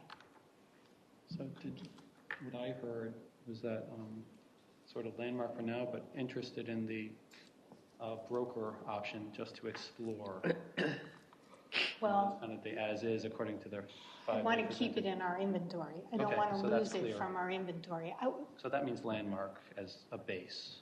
I'd love to partner with somebody, and I realize that's a big ask. Partner with somebody who would help us bring the building up to some kind of use, whatever that use is. Clearly, with us doing part of that work, we've got to invest too if we want to keep it in our inventory. I would prefer to keep it in our inventory. You have some skin in the game to maintain control too. And I also heard the interest in checking out the aggregation possibilities with Ben's Bargain Barn, that parcel as well, which we also have site control of, to see if that expands our options at all. Right. Okay. There's potential there for a larger piece of property to be combined. And we could also abandon that road in between the two of them as well, or driveway, if necessary, to do something like that. I heard someone say something about maybe a park or an attractive thing. I could imagine the front porch, an open green space, and then the railroad. Might be something nice. We've talked about that in the past. Councilmember Schlenk, please. I'd go with staff's recommendation to explore the broker option. I know that a lot of towns around us have done the same thing over the years, and the state has done it with downtown Raleigh over quite a few pieces of property. So that's my input. Can I just share a little something, and then we'll go for a second round for anyone who wishes. I'm in favor of landmark moving towards residential over time. I heard someone, Councilmember Johnson, talking about a partnership. This might be a project for the town-wide.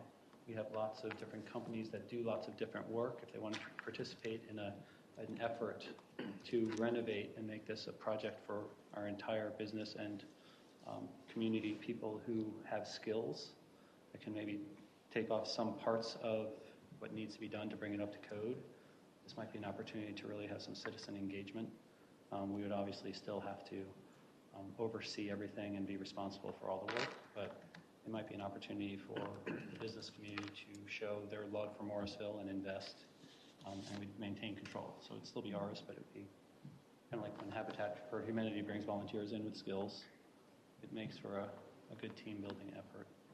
So that's my thoughts about that. Towards residential, I think commercial is a pretty heavy lift. And when I spoke to the town manager about it, we can't just do residential and then upgrade to commercial down the road. It's kind of a decision point, is my understanding. If you want to go to commercial, you have to commit to commercial. If you want to do residential, you're doing residential. It's not like you outfit it later. So just wanted to make sure that was clear for everybody. Councilmember Garamella. Yeah, I was thinking as everyone was talking, like could we use some of, like, I know Vicky was more about, this is like a historic place, and the place behind it was once upon a time was like historic park or something. Mm-hmm. If we go back to that Marshall Carpenter, if we club all these three lots together, all the way that the triangle and the pool house and then the one where the Ben's bargain space, if we could make it into some kind of a park with use some money from the park, parkland payment and illuminate the pool house with some lights. So at least while the people go through it, it'll be some kind of a historic thing. And because this whole area will be houses and the whole downtown, when it transforms, people can just come down here and sit, or I'm just throwing ideas. That's all. At least it's Are good. you thinking like a museum? You can't go inside, right? That's the problem. You can't go inside. It's all completely. So just like from outside, just illuminate, and you can have some benches and they can come sit. I'm not asking for park restrooms because you can walk there on the other side. Yeah. So I do have a question now that Liz is wanting something in the middle. If you had a museum that was only for the ground floor and like the second floor would be storage, does that require an elevator? It may not require an elevator if you designate the upper floor as a storage, but you still have to meet the accessibility code on the bottom floor, and you also have to have the ramps to get into the building and the parking. But I would suspect, and I haven't priced elevators lately, but that would be a significantly 75, 80,000. Yeah, I mean that would bring it down. But so many people have asked me, can they look inside? What's inside? And I know that there's art that one of the former residents, that we could have that art displayed in a respectful manner that people can enjoy it, and it would bring a lot of our history full circle, because we'll not have that opportunity across the street. So that may be an opportunity. Right, but I don't think an elevator would be appropriate for this structure. But if we only had the use on the first floor for public access, that might eliminate some of that, both cost as well as purpose. Thank you very much for the pictures and the presentation. I'd be curious about a tour at some point, if that would be okay. Yeah, we'll be glad to. Okay, that'd be great. Anyone ever any other? Okay, so to summarize, what I heard was generally landmark is a choice, possibly looking into a broker, but there wasn't a lot of support for that at this time. So does that accurately convey the consensus at this point? We're not voting, it's just, okay. Right, and there was a mix of, looking at residential versus commercial, so I think we have to have another conversation about, and, purpose, because that associates two different budgets and stuff like that. Yeah. So The main takeaway is it seems like we want to keep the asset at this time. that is correct. Yep. Okay. And not now, but later, how much amount was totally spent to date on it would be also helpful. A lot. So I know. Also Because people think like it's 250 or 600. It's more. But the history behind it, and over the years, moving it, renovating it, placing it, at least would be helpful that we are serious about that. It's not we take things like it. Okay, so that's another ask. Yeah, the last number I came across was pretty big, so. Substantial. Yeah. That's all. Any final thoughts? No, thank you so much. Thank you so much, definitely, for the opportunity. It sounds like we need to come back together to define what are we going to do in the future. And immediately seems like the interest is to continue with just making it a landmark and highlighting the historic significance of the property. So then we'll continue to move in that direction. Maybe provide us tour opportunity. Yes, I will work with Martha to then schedule a tour for those that would like to participate. Thank you very much. Thank you. Now we're going to move on to item 12B, Capital Investment Plan. Yeah, I agree with that. Policy and prioritization, it's continued. We're going to have Town Manager Page and Jeannie Hooks, Assistant to the Town Manager, to help facilitate our discussion.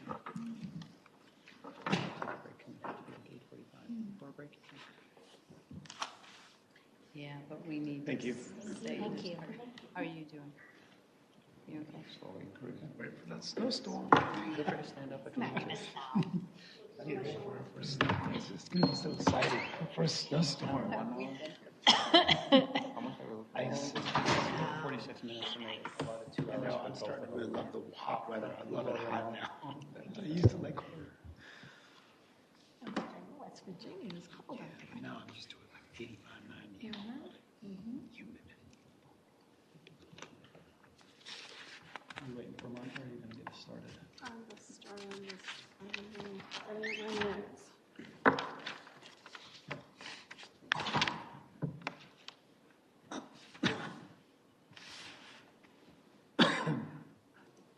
So good evening, everybody.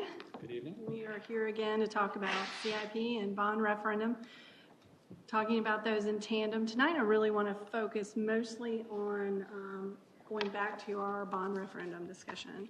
Kind of jump-starting that back again, thinking about where we can go, and primarily focusing on how we can engage the public.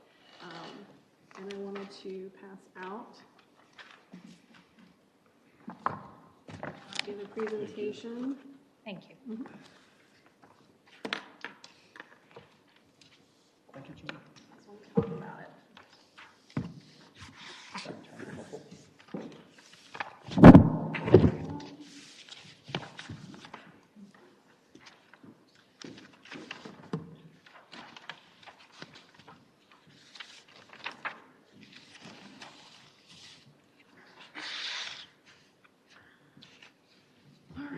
So we'll first talk about the citizen engagement bond referendum. That's really our primary focus tonight. And at the end, I thought that I would open it back up for our discussion that we had at our last meeting was about CIP and placeholder. And I gave you really a synthesized staff version of what we thought we heard you say in that collection of input, and see if you had any additional questions you wanted to ask or any additional conversations on those placeholder topics that you wanted to have with each other, just as a follow-up. So let's move forward if everybody's okay.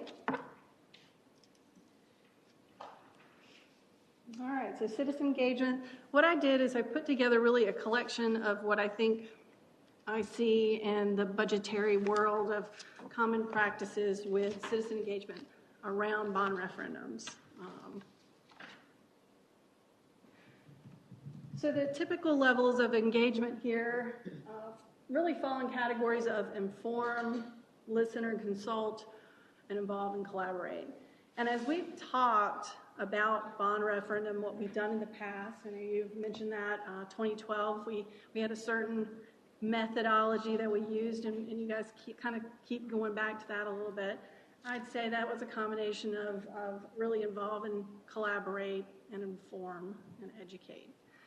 So these are typical levels of engagement that you normally would see. Just try to put that and give some shape to it. So as you can see, inform is really that one-way conversation. Listen and consult is a two-way, but it's independent. You give information, and then you have vehicles to get information. Involve and collaborate, sort of working together. And then you have an education component. So some common vehicles, really, as I call them, mediums of communication practices that you see. Obviously, your website and your social media are great. We'll talk about pros and cons of each of these in just a minute. Surveys, of course, citizen workshop, open houses, forums. There's many names to that. Committees and panels, another method. And then print materials. These are the most common. Of course, there's others, and they tend to, depending on what you call them, probably fall in one of those categories. So let's just look real quick. I'm not going to go over every one of these, but what I wanted to do was give you just a glimpse of maybe what staff saw as some pros and cons to each of these as you think about what you would like this citizen engagement to look like. So some of the things I just would highlight with website and social media is it has a broad audience base. That's important with whatever vehicle you use, that you get as much of that information out as you can. This is one of those vehicles you can use, website and social media. The great thing about those two vehicles is the fact that they can lead to face-to-face interactions. They're not face-to-face interactions, but they can lead to and generate that opportunity. And it complements other vehicles. So social media and website, it's a great way to point you to a survey, point you to a forum to attend, and give you information at the same time. Some cons to that, there's less interpretation control. What do I mean by that? Interpretation control is really, you're putting information out there, the people have to figure out what those terms are, what they mean to them. They can mean different things to different people. We all deal with that in conversation every day. So that's where you lose a little bit of that two-way conversation, that engagement. It's less engaging and more informing. And then people formulate their opinion, and then maybe they have some other vehicle, like a forum or a work session that they come to get clarity and understanding.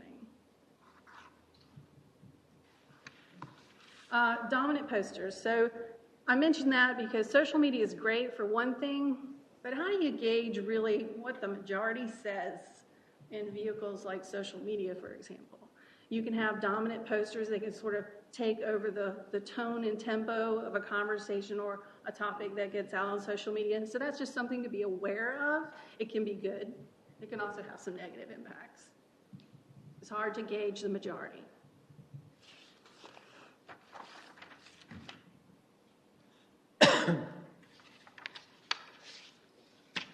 So surveys, we've done this in the past where, and actually every 2 years, I believe it is, Martha, we have a national survey and we put and request information on what type of community investments are you looking for. So we put some information, we get information back. The last one was in 2017. So we actually have data to be able to use. That's one form of data. We have other forms of data and surveys that come with your adopted plan conversations. Jerry, we just did a refresher with him at the last meeting on the Parks and Rec Master Plan. There was a survey type of citizen engagement. That's also data we have readily available to utilize. That's just an example. Some pros and cons to surveys. The great thing about surveys, you have great data analysis capability. You have information. You have controlled questions. You have ways of putting and measuring benchmarks or creating benchmarks. You can control the input redundancy. What I mean there is you can have some pretty user-friendly tools online that actually can control the number of times somebody submits information. So now you have a more, not scientific, but as close as you can get to getting your input, and your input individually. And you not submit 4 or 5 times the same information, which could skew results. So you have a little more control. And again, I mentioned surveys really are a nice complement to other vehicle forms. Some cons, we've talked about this in years past with CIP, is you can over-survey people. And we heard that, you remember, you heard that pretty loud and clear. When we did a CIP survey every year, people said, I'm not going to tell you anything different other than probably transportation's priority number 1, public safety, and Parks and Rec. Those would be some things that we've heard in the past. If you survey me every year, I'm going to tell you the same thing. So we started spreading that out. We included it in our national citizen survey that we do to do every other year, every 2 years. The con here on surveys, it actually can take time to administer, even more so It can be costly if you use a national group like we do every 2 years. It's costly. That one runs about $20,000. And if we did it in-house, you may lose a little less control over if someone were to submit more than once, or it could take time to really analyze and pull that information together. So there's just some cons to share with you. And these are not to discourage, it's just putting good information out there. Workshops, open houses, forums, whatever title you would like to put on those. There's different varieties. Those are great because those are true forms of engagement and interaction. They are nice face-to-face conversations. You can put information out there. You can explain the meaning of it. You can share information, make sure there's clarity and understanding and transparency. It builds really better understanding. Some of the cons are there's really no guarantees of who shows up. We had budget open houses. We held 3 of them this year. She's laughing because I used that one as my example. We had technically no one from the community show up. We had council members. We had someone applying for a job, So there's no guarantees who shows up, what really generates the interest to get them in the door, no matter what you put out on social media or website. So it's really, they've got to be interested and engaged in the topics. It's really hard with workshops, forums, and open houses for you to successfully gauge what is a majority.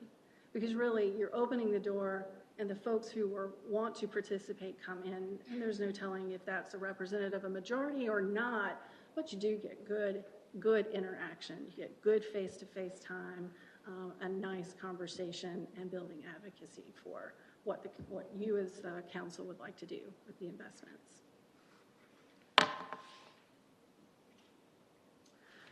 Committee or panel, in some cases you may see this. I don't often see this, particularly with bonds so much, or I didn't see enough examples out there.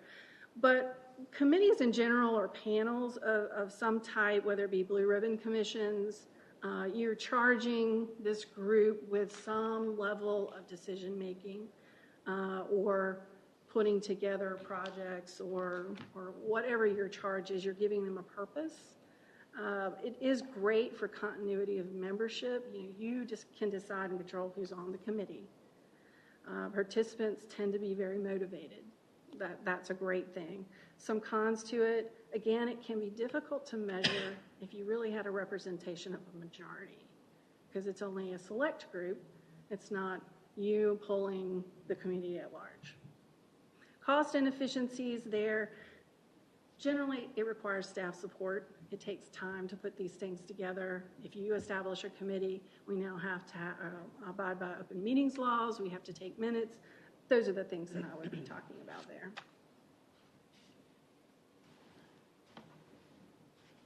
Print materials are great.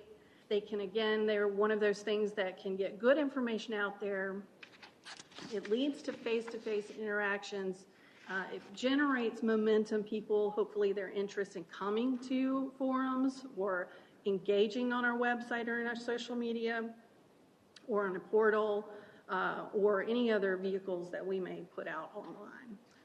It complements really well with other vehicles, as I just mentioned. Forums, work sessions, open houses, surveys. Those are nice ways of generating and pointing to different things to get information and provide input. It tends to be a one-way conversation, and it's not really interactive, but you do have a good way to put visual information out there. All right, so let's look, since we've kind of gone through really what the main or what primary sources of vehicles of information are, let's look at some options that staff sort of put together. Option one assumes the town must go out and get data. They don't have data to use at this particular point. They have to get the input, identify the priorities, and align the projects. This is really that front-end process. And as you see, it really starts with a survey. Council identifies bond categories, staff aligns projects. We develop those ballot questions. And then we stand up the information externally through our website and our other vehicles. These are those complementary vehicles that work. Surveys, website, social media, and open houses. But this is a front-end process that really assumes you don't have data to use. And it goes through to public hearing. So option 2 is really saying, okay, well, we have data, we have survey information, we have adopted plans that were generated and fed, community information was fed through those programs, those engagement opportunities with adopted plans like the Parks and Recs Master Plan. The other vehicle that you have is you have committees, and those committees like Merck will feed you information. Then that's community giving you information. So it's not like we don't have data. We have information to use at this time. So this could be that you use that information to really make your decision of what those important bond categories are. Staff can work to align really what projects, either CIP or other things that we've heard you talk about. If land acquisition is one of them that you think is important, then staff can generate packages that align to the bond categories you're looking for. Develop ballot questions. Remember, we want to be more general on our ballot questions so that we have some flexibility, but we do have to flavor it with what. Are we going for public safety projects? Are we going for land acquisition? Are we going for parks and rec projects or what have you? We have to have those bond categories defined to some extent. Then we engage those other vehicles that complement and put information out and share, and then we bring people in and engage them through open house forums, budget portals, what have you. And in open houses, you can actually, at that time, even though you're using survey data that you previously collected or other data, you can actually employ survey tools at open houses to really capture, and you have that measure of control to collect good information for those people that do come in. We can put things online again if you want. So that's just other examples of how you could add in different types of, and use them at different types and different intervals. And option 3 says, this is more of, I think, a shorter version. It really, this option recognizes existing data also, but it really focuses more on, instead of engaging, it really focuses on you made the decision of what the ballot questions were going to be for bond, and you are now educating and informing people of what those ballot questions are going to be when they have time to go and vote. So it's more on that back end. Staff has looked at this.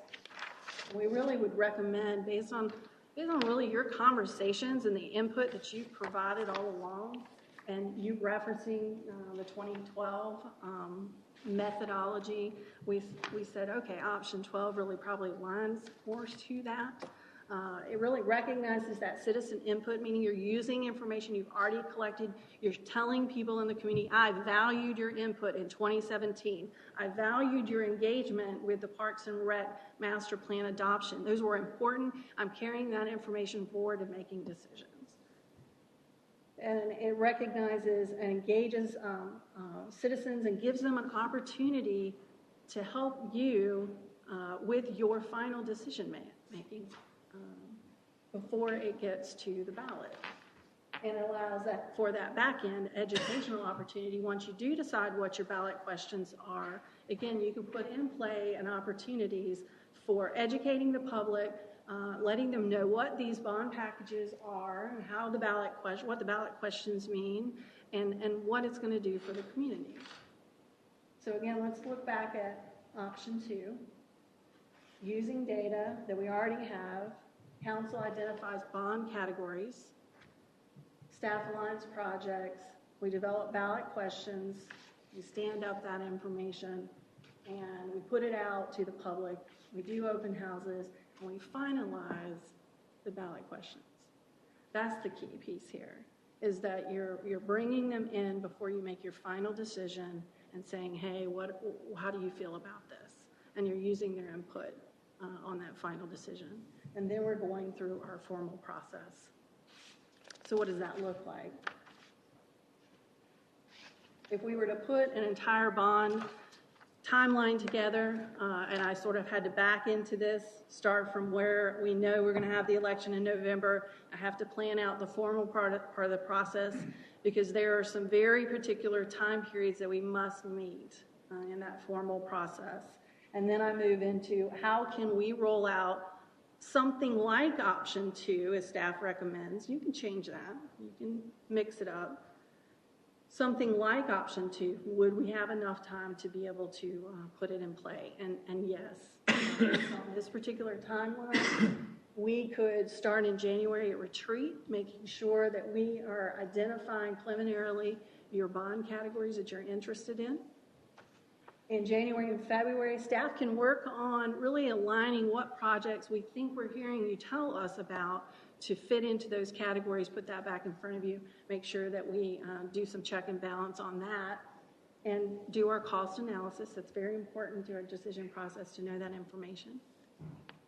In March, we would do work sessions to develop those ballot questions. That's with council. We would, in March, also start that communications plan where we're informing and collaborating with the community and engaging them by having open houses, and maybe include, if you'd like, a survey tool or budget or a type of budget portal like we've used before where we're collecting information on this. And then in May, have a conversation with council to finalize those ballot questions. A very hard line here in order to make this work in a bond referendum process is going to be able to hit that June time period where we can meet and have ballot questions and have a conversation with the LGC. It's a preliminary conversation, but we have to know what our ballot questions are going to look like, and we have to know generally what projects we're looking to accomplish under each one of them. That's the first hard date that we really need to make. If we push past June, it becomes difficult to really get that formalized calendar accomplished. So in July is when the formal process begins, where you're starting to see these resolutions, these important steps to the process that are required for us to go through and do. And the most important one is adopting the ballot questions. And that happens in July, typically to be able to have the public hearing and the public notice, to meet the public notice requirements that are 45 to 50 days prior to election day. This would be the timeline that we would probably need to follow. And we could fit that option 2 pathway in there pretty nicely. Again, it's up to you as to what vehicles you would choose to use, but this just gives you something to react to start asking questions to each other, to staff, what additional information you need from us to be able to move these things forward. So I'm going to pause there. I'm going to open the floor to some questions. We start with Mayor Pro Tem, please. All right. So my project management radar is so happy to see flows and sequencing and timelines and everything. So here's my feedback on the engagement plans. Number one, overall, we want to have a successful bond proposal and have that success brought out by a positive voter response. So we need to make sure that we're in line with our residents on what they believe would be best for the town. And I think the earlier we get their input to this process, the better. So number one, we need to use the survey data. It's readily available and it's already collected. But I was looking at option 2, and I think we need to engage active residents that are in the know at an earlier step in the process, and I'll explain.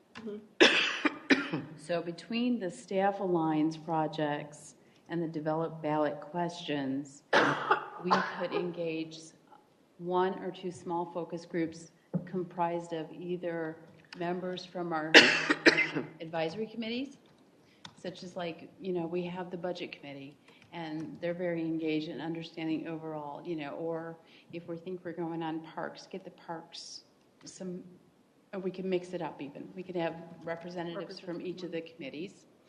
The other potential focus group would be a homeowners association board member focus group.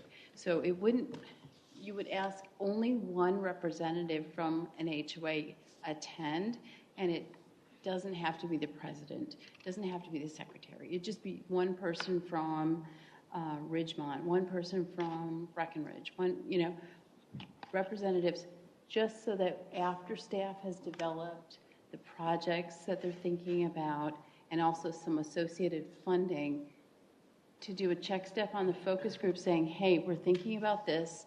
We can't be very specific, but all of those people are very active and thought leaders, and you can get their input to help shape the rest of the process. You're continuing through that option too, where you're then opening up to a wider audience that has different types of experience. Some are very active, some are not so active.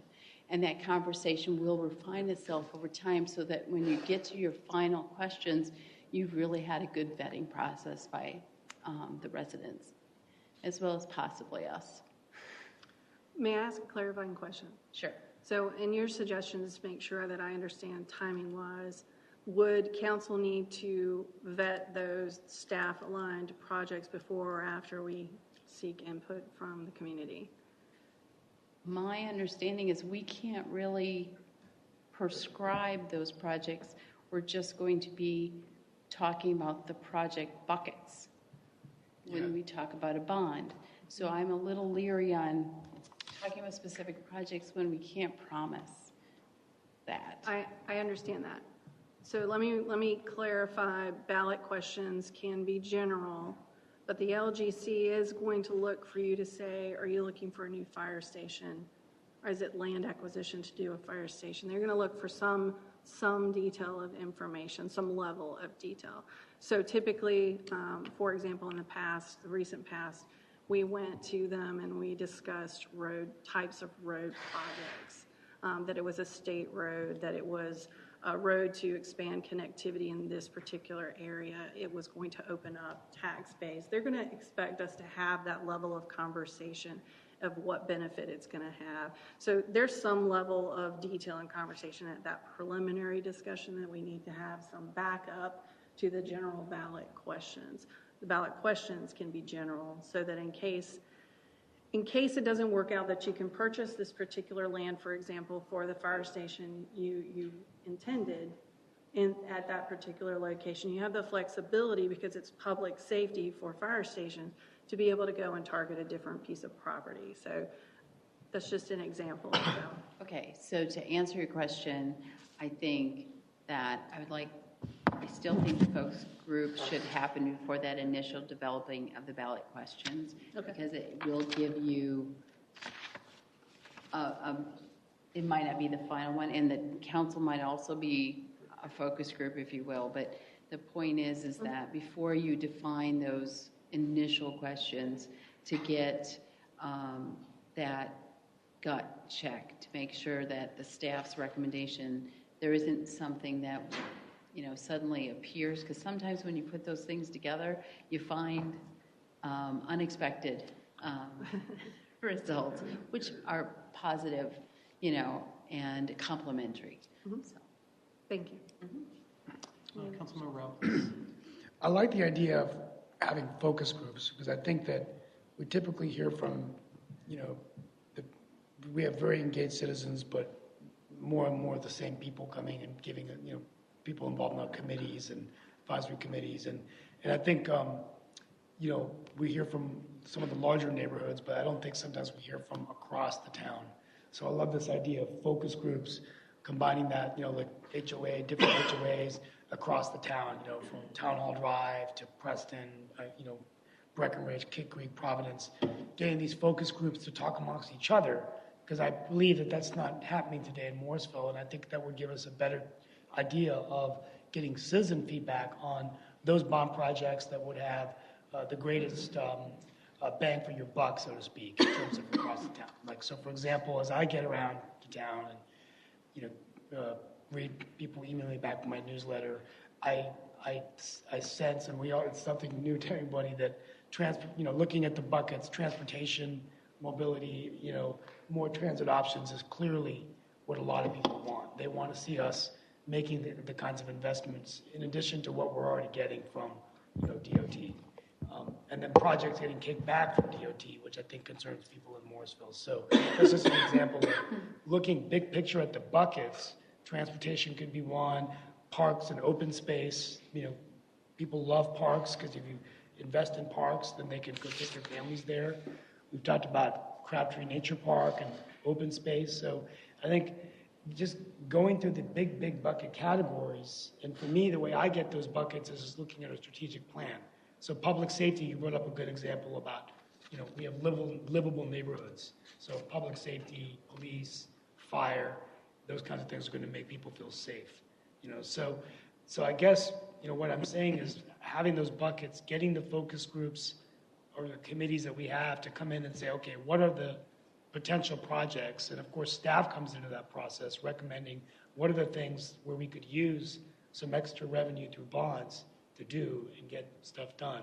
But you can't make it so broad normally in these bonds. You've got to come up with 2 or 3 areas. But that's my thought process as I look at it, because it's tempting just to look at a bunch of projects and say, well, let's do that, and let's do that, and let's do that.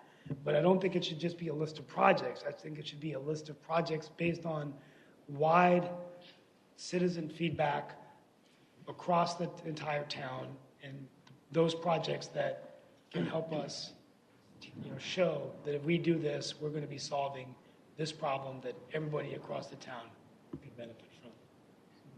Thank you. Are you saying in between the check and the staff aligns? I think Mayor Bertin was saying between staff aligns and there. So are you even quicker? Questions. Yeah. Yeah. So in favor of focus groups, maybe even earlier. Yeah, I think so. Oh, you're in the same place Yeah. as her, Yeah. or a little bit further before staff aligns? Before. I guess I'm fine with doing it after a line of projects. I don't know. I'm fine either way. I'm just thinking through the process because I feel like it's easy being on the council to sometimes, not that we do it intentionally, but we can get rather siloed, and we can't, I think we need to have processes in place now that we've grown as a town, where we're hearing from as many people as we can. So you're supportive of focus groups? Focus groups, I think, is very, it's very important. Not a gajillion. Not a gajillion, but, Well, remember, focus groups takes time, and the number takes even more time. But good thought, something I think potentially you could work into your plan, if that's what the group as a whole is interested in. Other questions? Focus group in a box like you guys did in the Focus past? group in a box. I love that. I don't know if that's I love possible. that. That was pretty successful. I think you told me. So my comment, Mayor, if I could, sort of relates to what you just said. An important part of talking to the citizens and focus groups is making sure they have all of the information and that questions are being answered, because many times people get aligned or not aligned with a project based on not complete information or inaccurate information. So a focus group would give you a chance to have Q&A and make sure that there is a complete understanding of the project, as well as the trade-offs and choices that may be made from another project if you're asking them to play a role in some of your processes. Another important part of a focus group might be, and it's not represented here, but it goes without saying, that when you enter that formal phase where the machine is now grinding through an actual process, you need community advocates. In addition to the message that you're going to be conveying as you get voters interested in coming and weighing in, you will need people out there advocating in addition to just ourselves. It doesn't just happen without some of those processes. So a focus group is a way to do some of that. Get the buy-in early. Once again, it's correct that staff cannot advocate to vote in favor. Council can, which makes me think that generally you make sure that the chambers are on board early. They helped us in 2012. They're somewhere in this process. You can ask people to vote and you can give information out. But we cannot. But you cannot say, I'm campaigning for Exactly. this.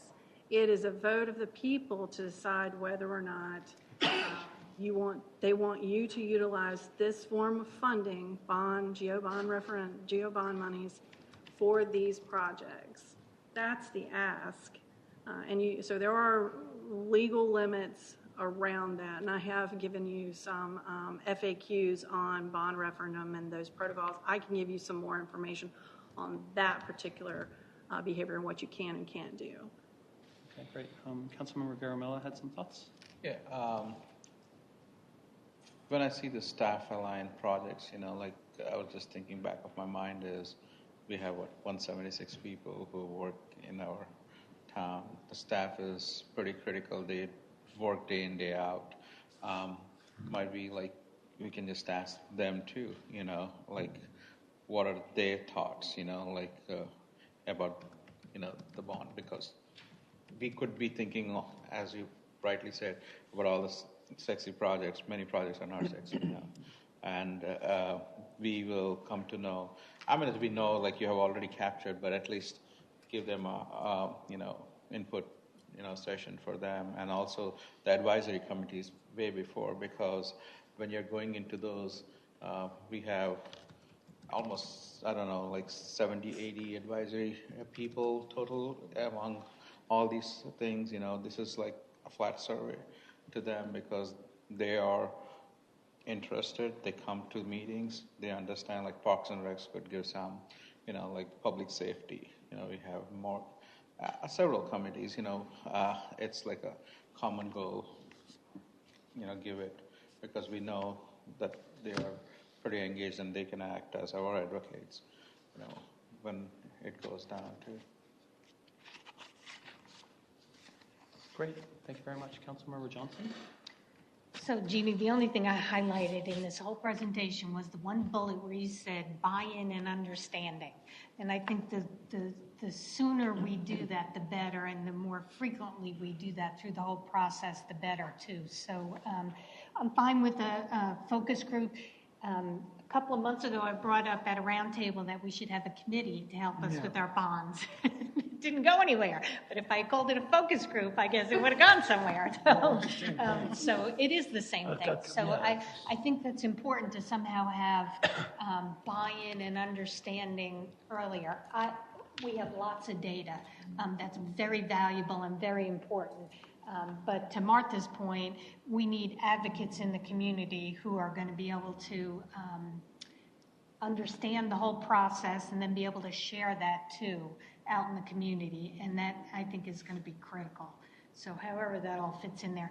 And then just to your point about as a government, we can't tell people how to vote on the ballot. But as individuals, we can surely go out there and give our opinion and say, yes, I'm in favor or whatever.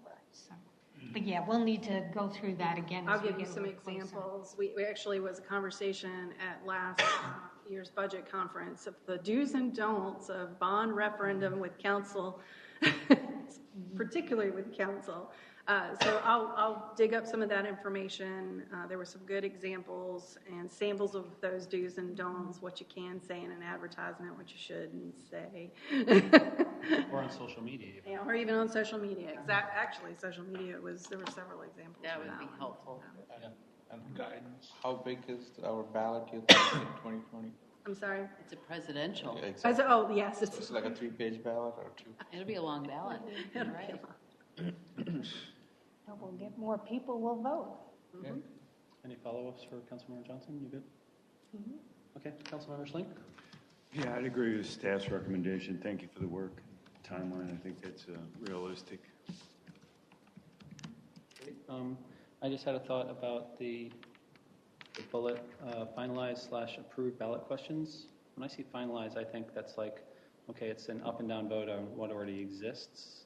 If there's a way to sort of make it more adjust approved ballot questions, or some, adjust isn't even the right word, but I think you know what I mean, that something to show that we like the input, we're using the input to create the final ballot questions. I think align something.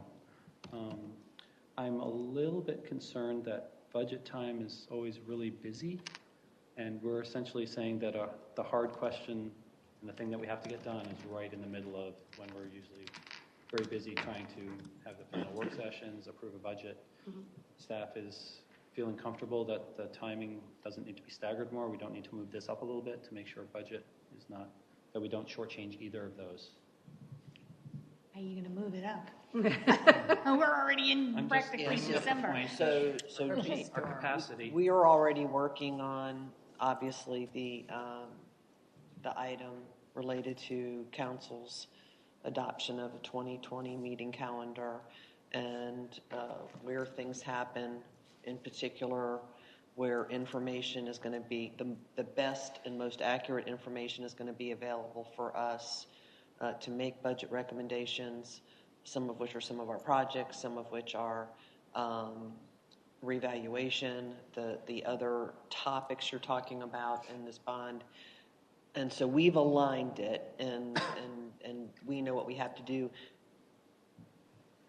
You're right, there's only so much time, and some of these will follow the same pass.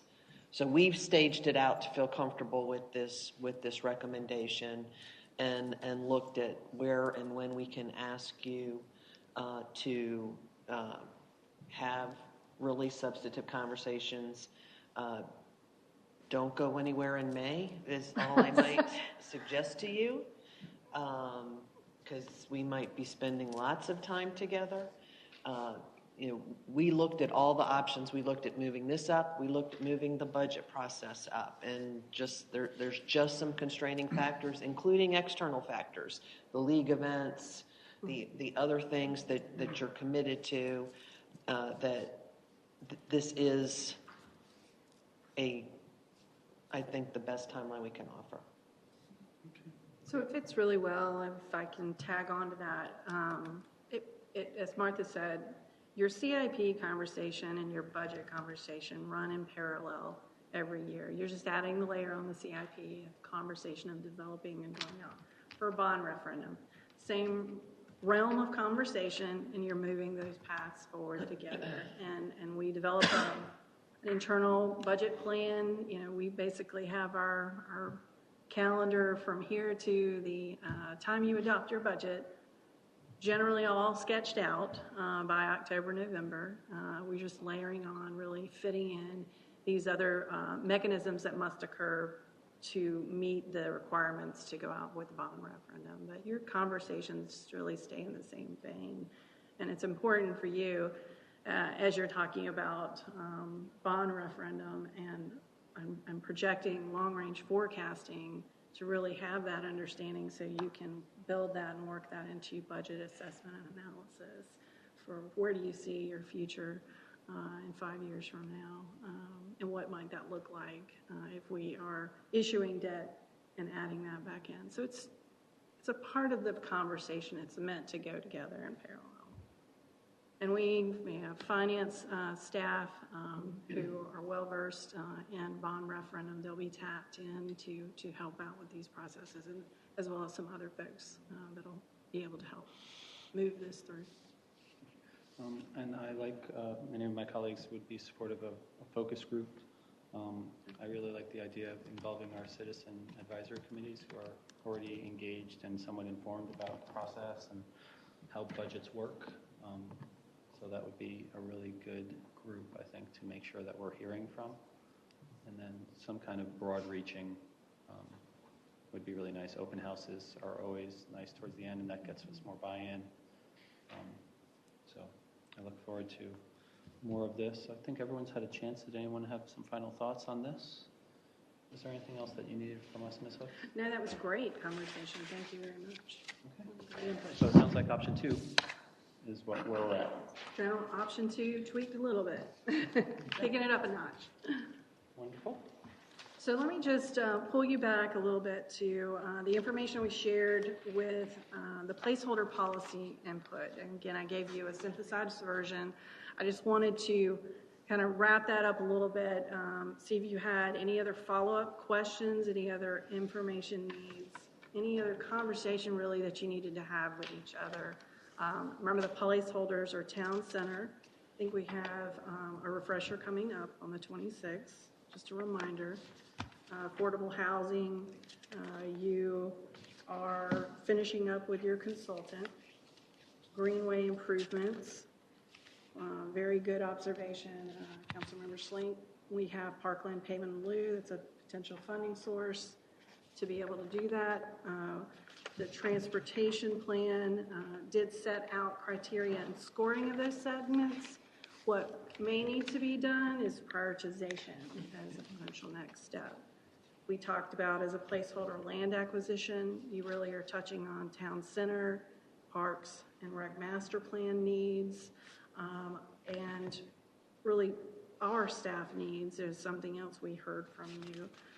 Land acquisition might be a good retreat topic as it's touching on even affordable housing as well. But again, you need finish up your conversations with your consultant probably before that can feed into that type of information.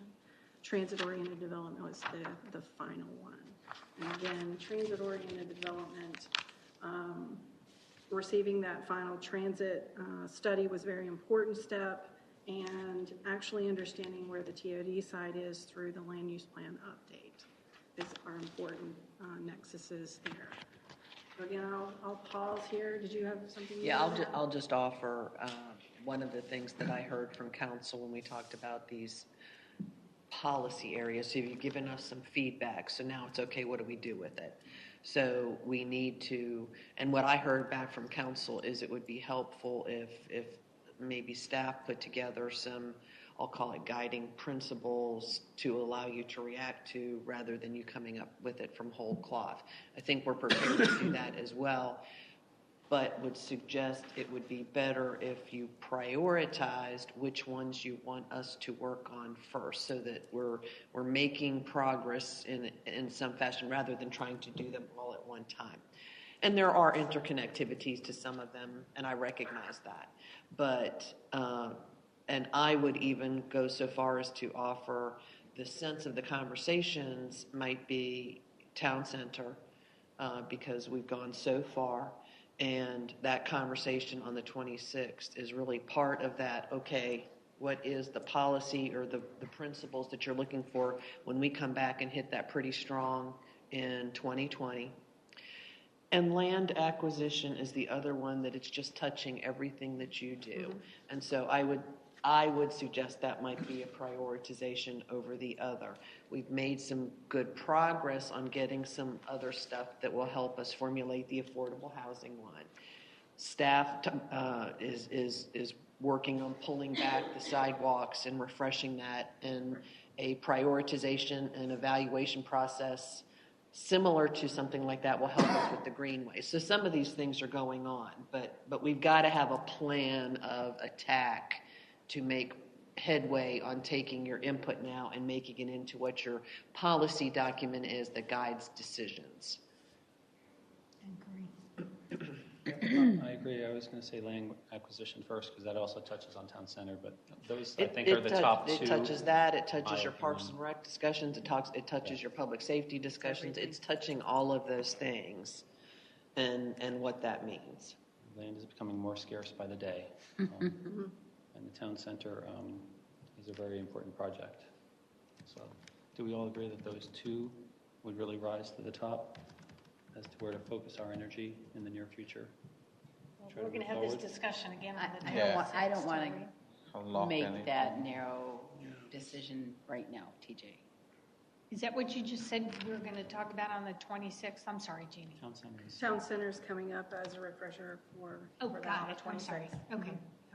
So just a quick, update on that. So we've now talked about town center over years, and it's evolved and changed and started and stopped, and we had really good input at a retreat last February that I think really it changed what we were looking at, but seemed to align with what council was looking for more in that equity between public and private amenities, while recognizing the public amenities are some of our cost. that also aligned with the policy information that you shared with us. So, but that's still stuff that now we need to formulate back into a plan so that you could take a next step at trying to figure out how you're going to get what we are looking for. So Eric is working on just sort of putting together that timeline of how it's evolved, and he's developing those critical questions. So it's a high level refresh, just so that when we come back, we're going to give you those questions that we want you thinking about so that you're having strategic discussions in January. So no decision making in 2 weeks, but just it's really evolved. And some of the things that have been done at a staff level or many long times ago, you may have a quick question about. So we just want to get that quick refresher. I think it'll be valuable, and Eric is already working on that presentation. We had a big meeting with a lot of new staff involved in that process. We pulled everybody in to refresh ourselves to give you the continuity you need to make those decisions. That's great. And then after that presentation, did I hear you say that there's some questions? It is kind of similar to the questions that we did for our CIP prioritization. I think they'll align. I think they'll align. But it's not questions to have a lot of talk about. This is what we're going to be coming back and talking to you about, the real meat and potatoes of the discussion. Our goal is to get you back to issuing that RFQ. You also need to see, from now, we're talking months and months and months and months, and you all indicated you want to get this going, so we've got to get it going. So I think your instincts are right. Town center is kind of bubbling right up to be a real priority. Our library will open in June. Nice. There's timing. Knowing the library will open, and it'll be what's happening on the rest of it. So we want to get closer to that answer of what that is for us. Is Morrisville Aquatic Center opening before then or about the same time? Well, my right answer is before then, but but but I'm not going to answer that question right now. But see, that feeds into bond, and it feeds into a lot of this question. So that's and before the pool season. And before pool season, which is like March. Staff had a meeting. It was one of the first meetings that I threw Brandon into cold. The staff's done a lot of work about operationalizing and opening. Construction projects are not all in our control, as we know. So we're working on following up with the contractor about trying to get that timeline for opening defined as much as possible. And remember, even when construction's done, just like the library, customers don't walk in the next day. We've got to put stuff in there and get the people back in there. So there's that timing that we're working on to bring you back a more comprehensive update. Well, I will tell you, I heard it too, and felt every rock they blasted out there. So my neighborhood is shut for a while, so a lot of rock there. Yes. Okay. So we're talking about it. Is there some direction, something you're looking for? Doesn't sound. So like... I'm sorry, I didn't finish, did I? So back to the question. So Eric's going to give you those. These are what you need to be thinking about November 26th. We're not saying we need to talk about them, but that's where we'll sort of jump back into in January. Give you something to think about. As part of the presentation, he'll give us the questions, not in advance. Yeah, he's coming up with those critical. We learned a lot from, call it an unsuccessful RFQ process. We staff, even DFI, learned a lot of stuff about how we want to make that better. And he'll talk about that some as well. Okay.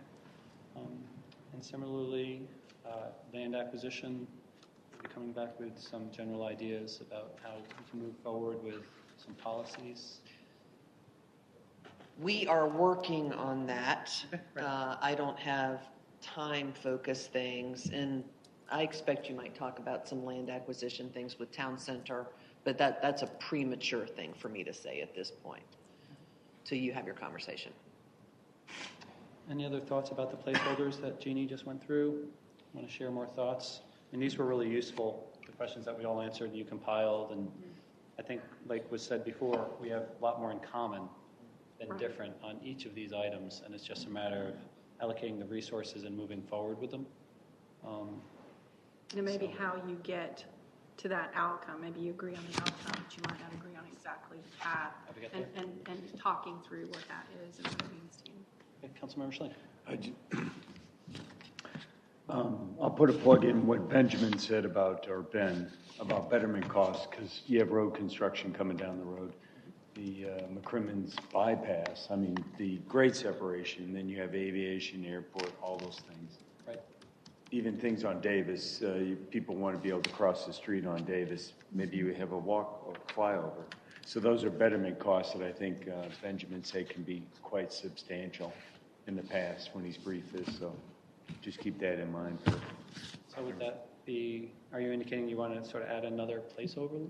I thought it already was at one point, but maybe it was considered under transportation. NC 54 was one of the areas of discussion, and I think betterment costs is definitely associated with that.